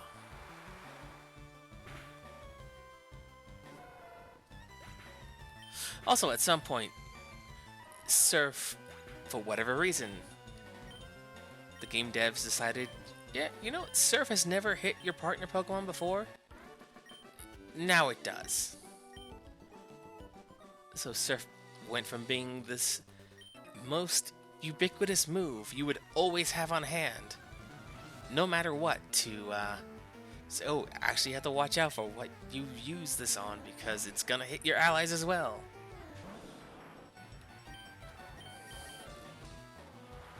Which for some teams that's actually a really big benefit. So like it's like, oh yes, my Lombre has Sap Sipper. So every time it hits a water attack on it, it absorbs it and gets healed or something.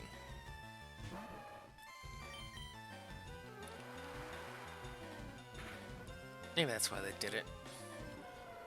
And if anyone didn't have a team specific to use Surf, you just kind of make do with what you got.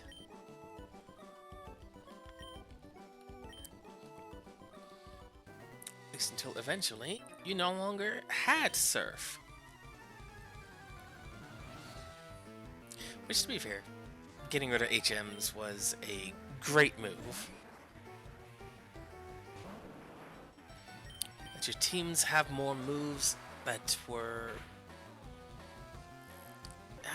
more specifically yeah.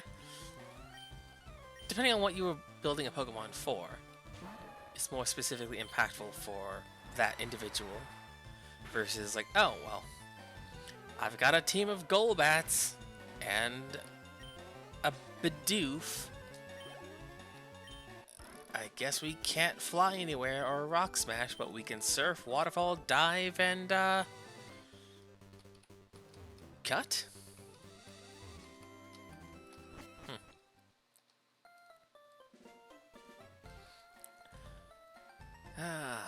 The age of the HM slave. Removed forever. They're free now. No more catching a Bidoof or a Bibarel specifically just to have it learn all the HMs. And have a team of 5 Pokemon instead because, oh boy, I sure do love not having any other moves on this Pokemon because it needs to know Strength and Rock Smash.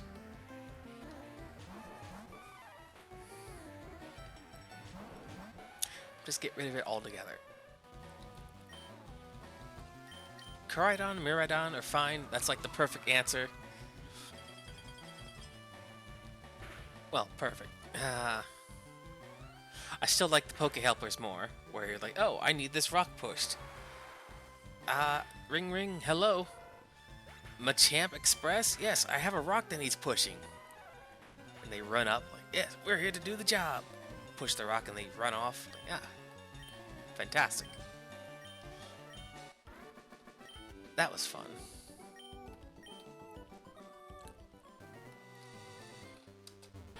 Yep, nope. Actually,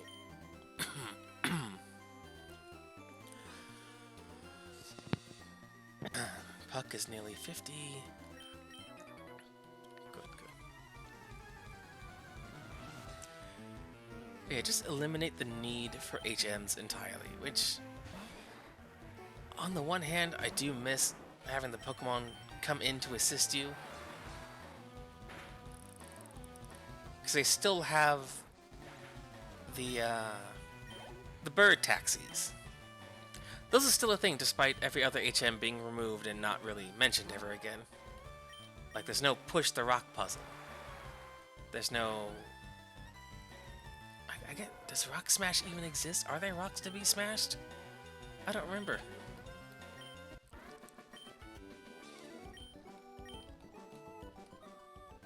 Yeah, but being able to cut down small trees and shrubs and tall grass, that was also a nice, fun little side thing you could do. The grass cutting, not the tree cutting.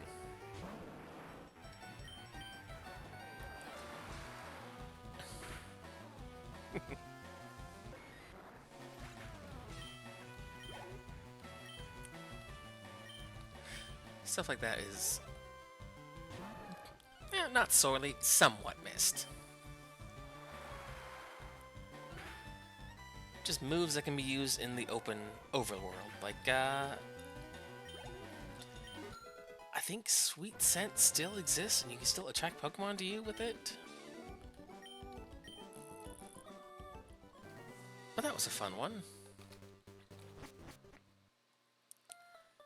I think Dig might still exist, or if it doesn't... Wait, was Escape Rope a reusable item in Scarlet and Violet? Or something like it. I forget.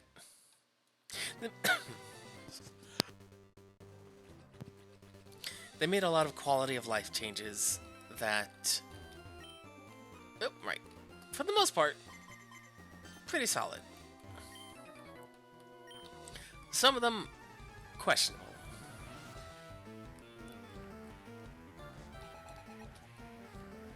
Always a fan of what is more fun.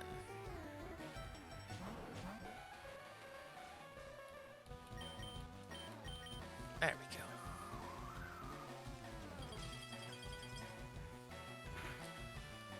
go. Almost there.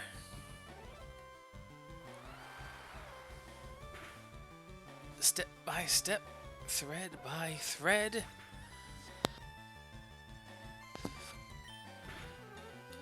Almost there.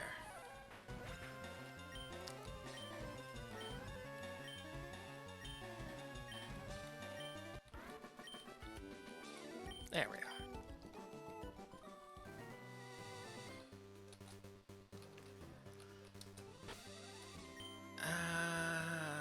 Let's see. Puck's at 50. He's supposed to learn Thunder at, when does he learn Thunder? Let's see, egg moves. No, not egg moves. No, that's Thunderbolt.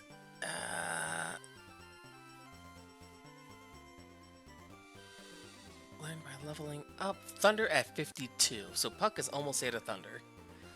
It's not very accurate, but it's strong. Wait. That was Ruby and, Ruby and Sapphire. Oh, it's exactly the same in all of the games. Huh. Oh well. So yeah, all Puck has left to learn is Thunder. We'll see what else we can do with his kit. Might give him Dig. Just cuz. I don't know. We'll find out. Cause he's... What does he have again?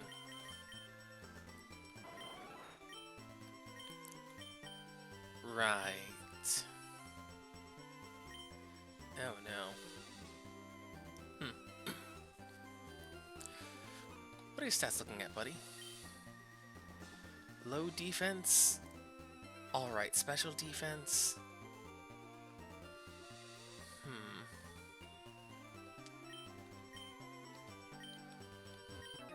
I don't think there's... Actually, no. Does one of Lance's Dragonites have Thunderbolt? Or Thunder?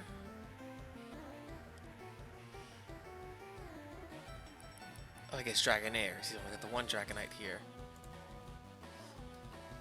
I guess he's got multiple Dragonite in Gold and Silver. Yeah, Gold and Silver.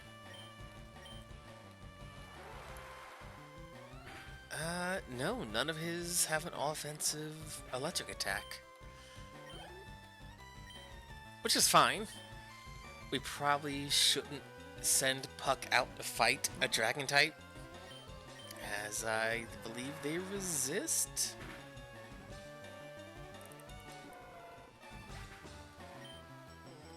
But Puck will be very useful against Gyarados. Aerodactyl is weak to water, so we've already got an answer for him.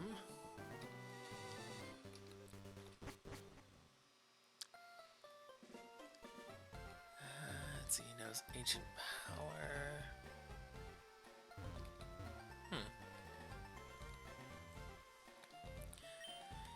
An Aerodactyl v Aerodactyl fight should work out pretty well. Well, actually, no, Rock doesn't resist Rock. So Aerodactyl v Aerodactyl would just be straight disadvantage unless his doesn't have... No, it probably does.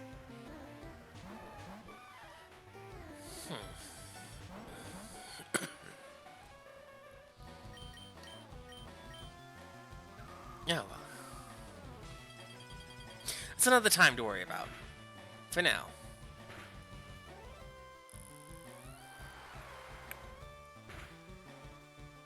powdered snow does not fill me with a lot of confidence in its power level.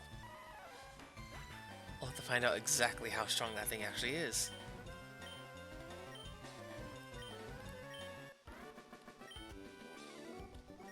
Oh, side note.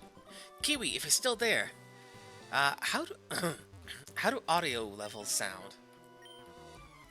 I tweaked some things because I might have at one point raised the game audio,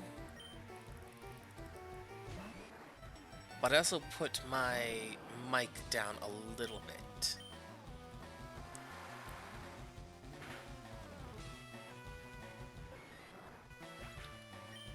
If you're there, of course. If not, I'm talking to the wind.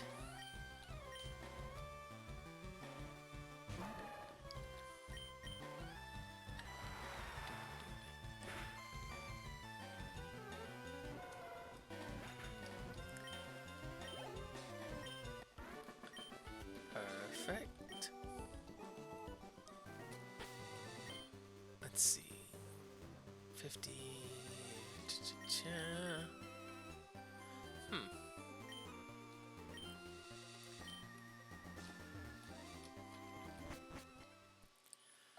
Almost there. Oh boy, oh boy, oh boy.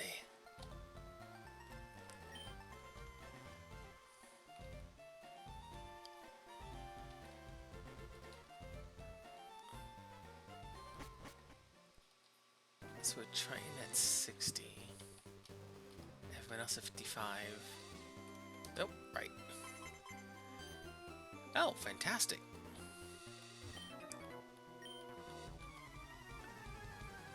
That should be our best odds without going overboard. Lorelei was... Lorelei's is 54 as her highest. And then everyone up until Lance... yeah. 54, 56, 58, 60, and 63.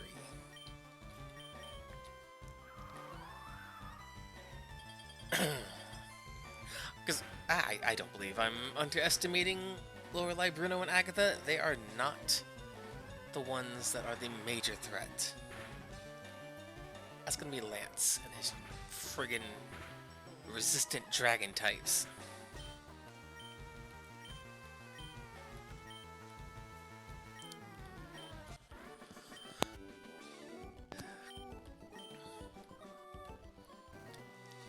And of course, our rival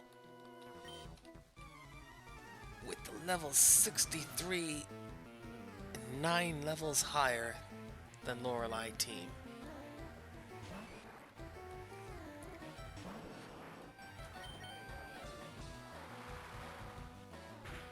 Which I guess, because what was his highest before going in? 53 was his highest before going in.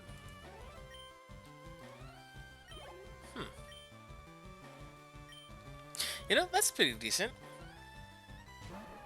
Our rival becomes champion, defeating the Elite Four. And his highest level going in was 53, and as champion is 63. So 10 level difference. So he definitely did his fair share of grinding.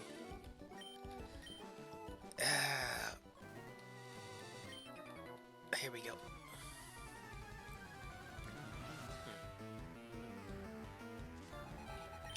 On Rivals, I definitely do enjoy the generations of games where the rival runs into you more often. By default, I like a more antagonistic rival. Silver from Gold and Silver. I like that he was a jerk. It made beating him so much better.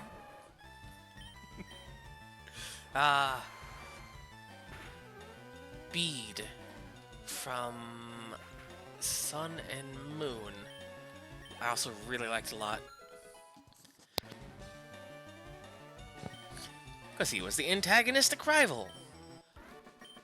one he thought was so much better than all his peers. And then he gets beat. And then he loses his sponsorship. And then, he gets adopted by the old lady who lives in a shoe. And then he becomes the new fairy tale keeper.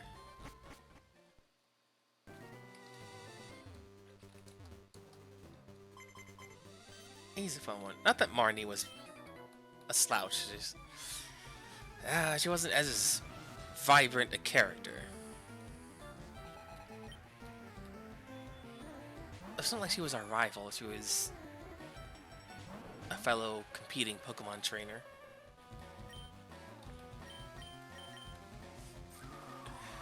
Definitely did not care much for Hop. I get his excitement, but he was not fun to keep having battles against.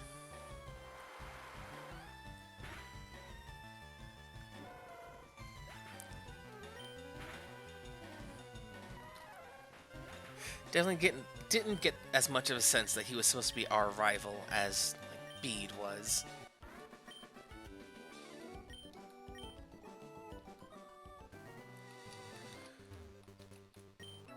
Which, does Bede count as a rival? He doesn't make it to the end with us. Hop does. Or was it How? God. Oh no. Sword and Shield was Hop. Sun and Moon was How.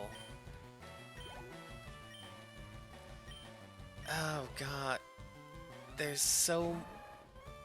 just the same character. Oh, brain. Either way, didn't care much for each of them. They were not the antagonist I wanted to have as my rival.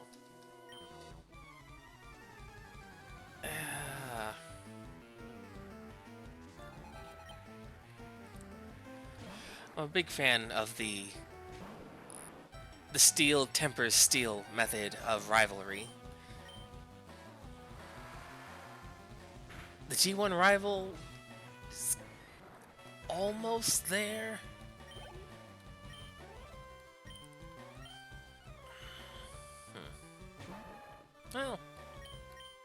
Well, no, he is very much an antagonistic one.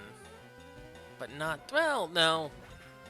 He's not antagonistic. He just shows up to say, hey, how do you smell? Value, and then go away. He's an annoyance, but he's not an antagonist.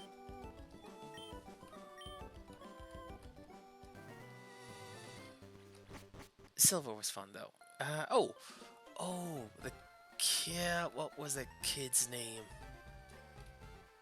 The one with the type null. Oh god, he had something edgy sounding. What was his name?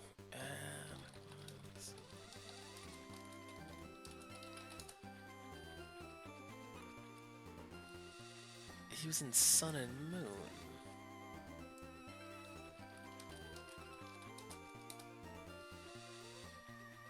Not how it's supposed to...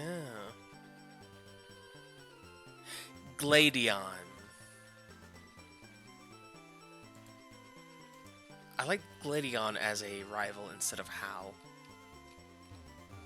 Granted, I guess a rival has to also make it to the end to challenge you.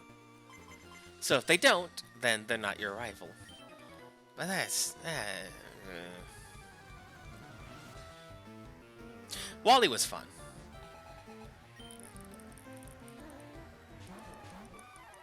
He was much more of a...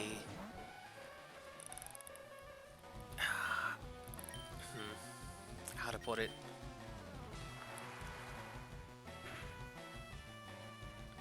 Wally getting stronger through his partnership with his Pokemon was a lot more fun to see.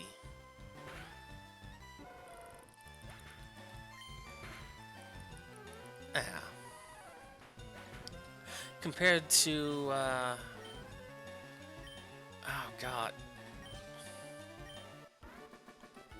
You know, yeah, that's why I like Wally. Seeing his journey on his own quest to prove he's got the strength, to prove he can do it, to prove himself to both his parents and to himself on his journey that he is strong enough to do it. I love that. I love that about his journey. Hoppin' How didn't have as much of a character arc like that. I could also just be forgetting that even happened, if it ever did.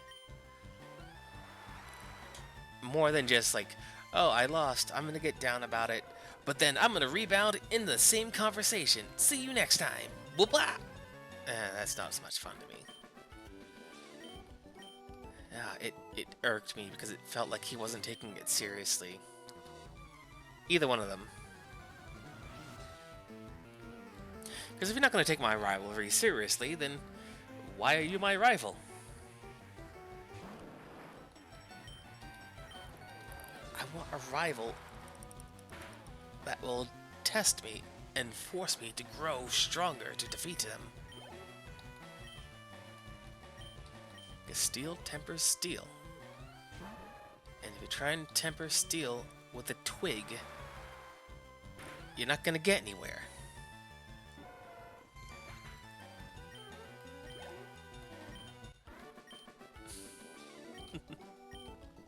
I guess, with that in mind, like, Wally is not an antagonistic rival. He is a rival that's getting stronger as you go along and is testing your strength with his own to see how far along he's come. Hoppin' How, I don't remember them ever really doing that.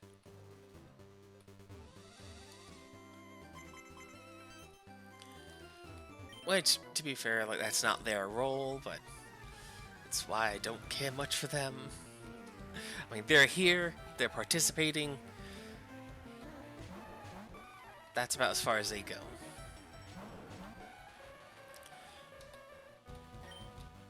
There we go. And again, I could just be forgetting something, as it's been quite a while and I don't recall. No. Because there were event Pokemon I had, and I didn't want to lose them when I restarted, so I just didn't restart. And just kind of lingered and... eh. Unfortunate. But that's fine. Let's see, 51.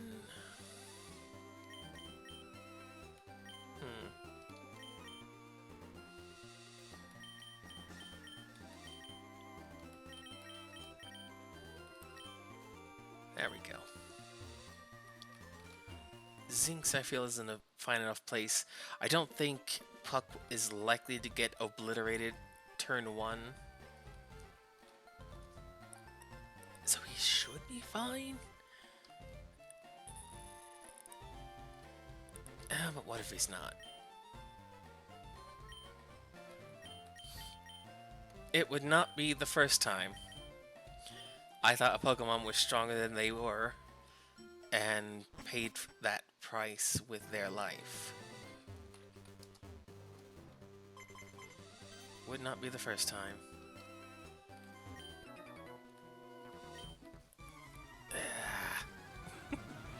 Just a lot of occasions where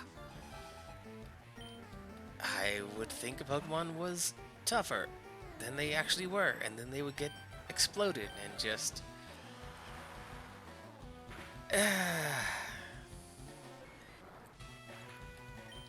More burger.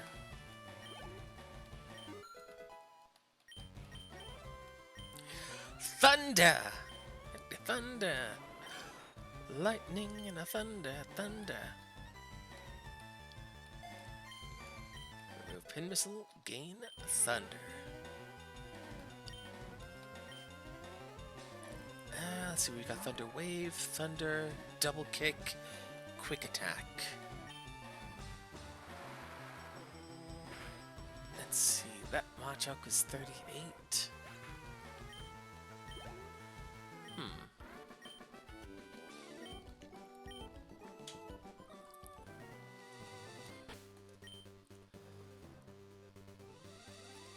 Oh yeah, that should be fine.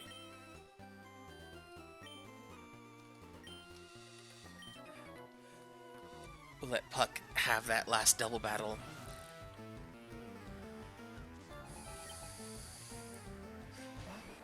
And I will get Atlas caught up to the rest of the squad. As it stands right now, that's all that's in the way. A few levels on Puck. A decent number of levels on Atlas. And then we'll be set. Atlas for sure will be able to obliterate that god-dang bivalve that Lorelei's got. Cloyster.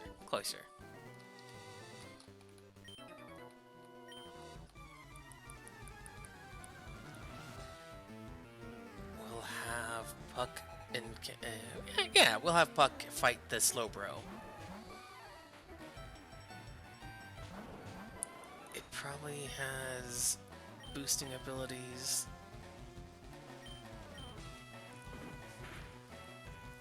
Yeah, it's probably got something like amnesia or... Is Shell Break in this game? No. Oh, I forget.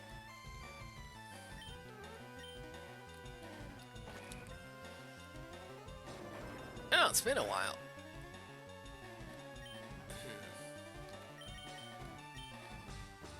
You know what? Thunderbolt! Well, just thunder. No bolt. There we go.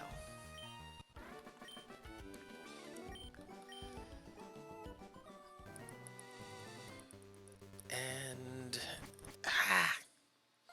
Again, immensely sorry that we did not get to the Elite Four today like I had wanted.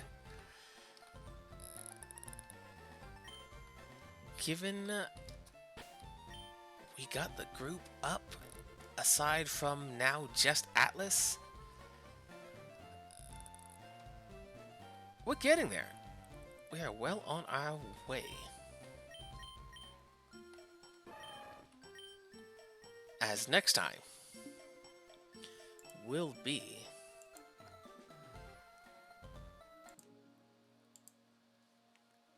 one way or the other. The final...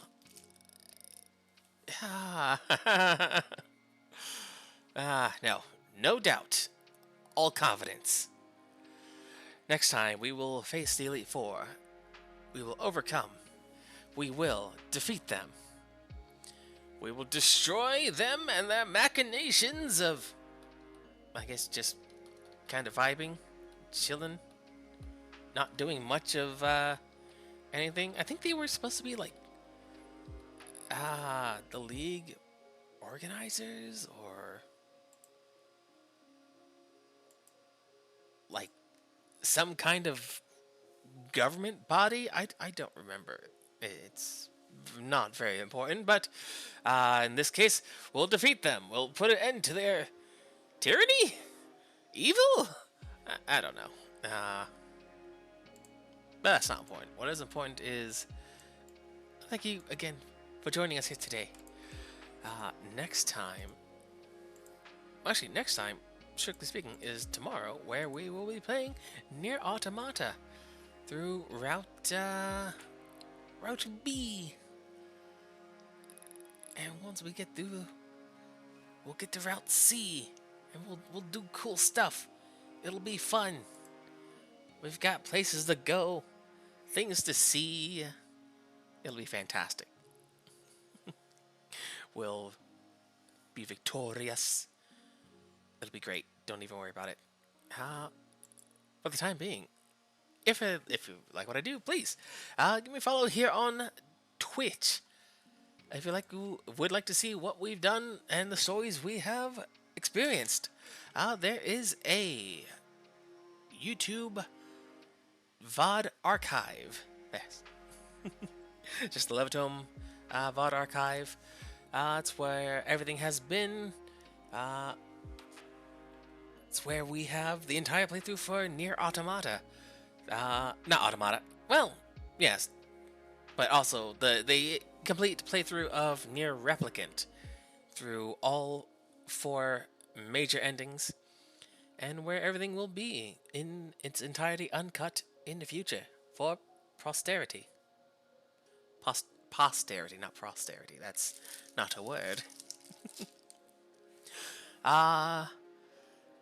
If you like what I do and want to help support the show, help do what we do, we've got a Ko-fi. It's completely optional, not the main focus. Just being here, sharing these stories, getting through all kinds of fun shenanigans. That's what it's all about. Let's see, anything else? Oh, yeah. If you do, in fact, like what I do, please check out the rest of the people in the dynamic follow button. People like Malfaka, people like Steenimo, one Kiwi Kelp who was here today, as well as Dapoy Niku. Oh god, brain. Well, the thing's there. Check them out. Everyone's cool. Cool people. Good friends of the stream, friends of the show. Go check them out. They do cool stuff.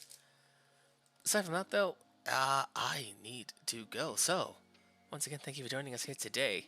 I've been your most thankful host, most gracious host. And until next time, be well, be kind to yourselves and others, but take no shit. And fare thee well, traveler. Fare thee well.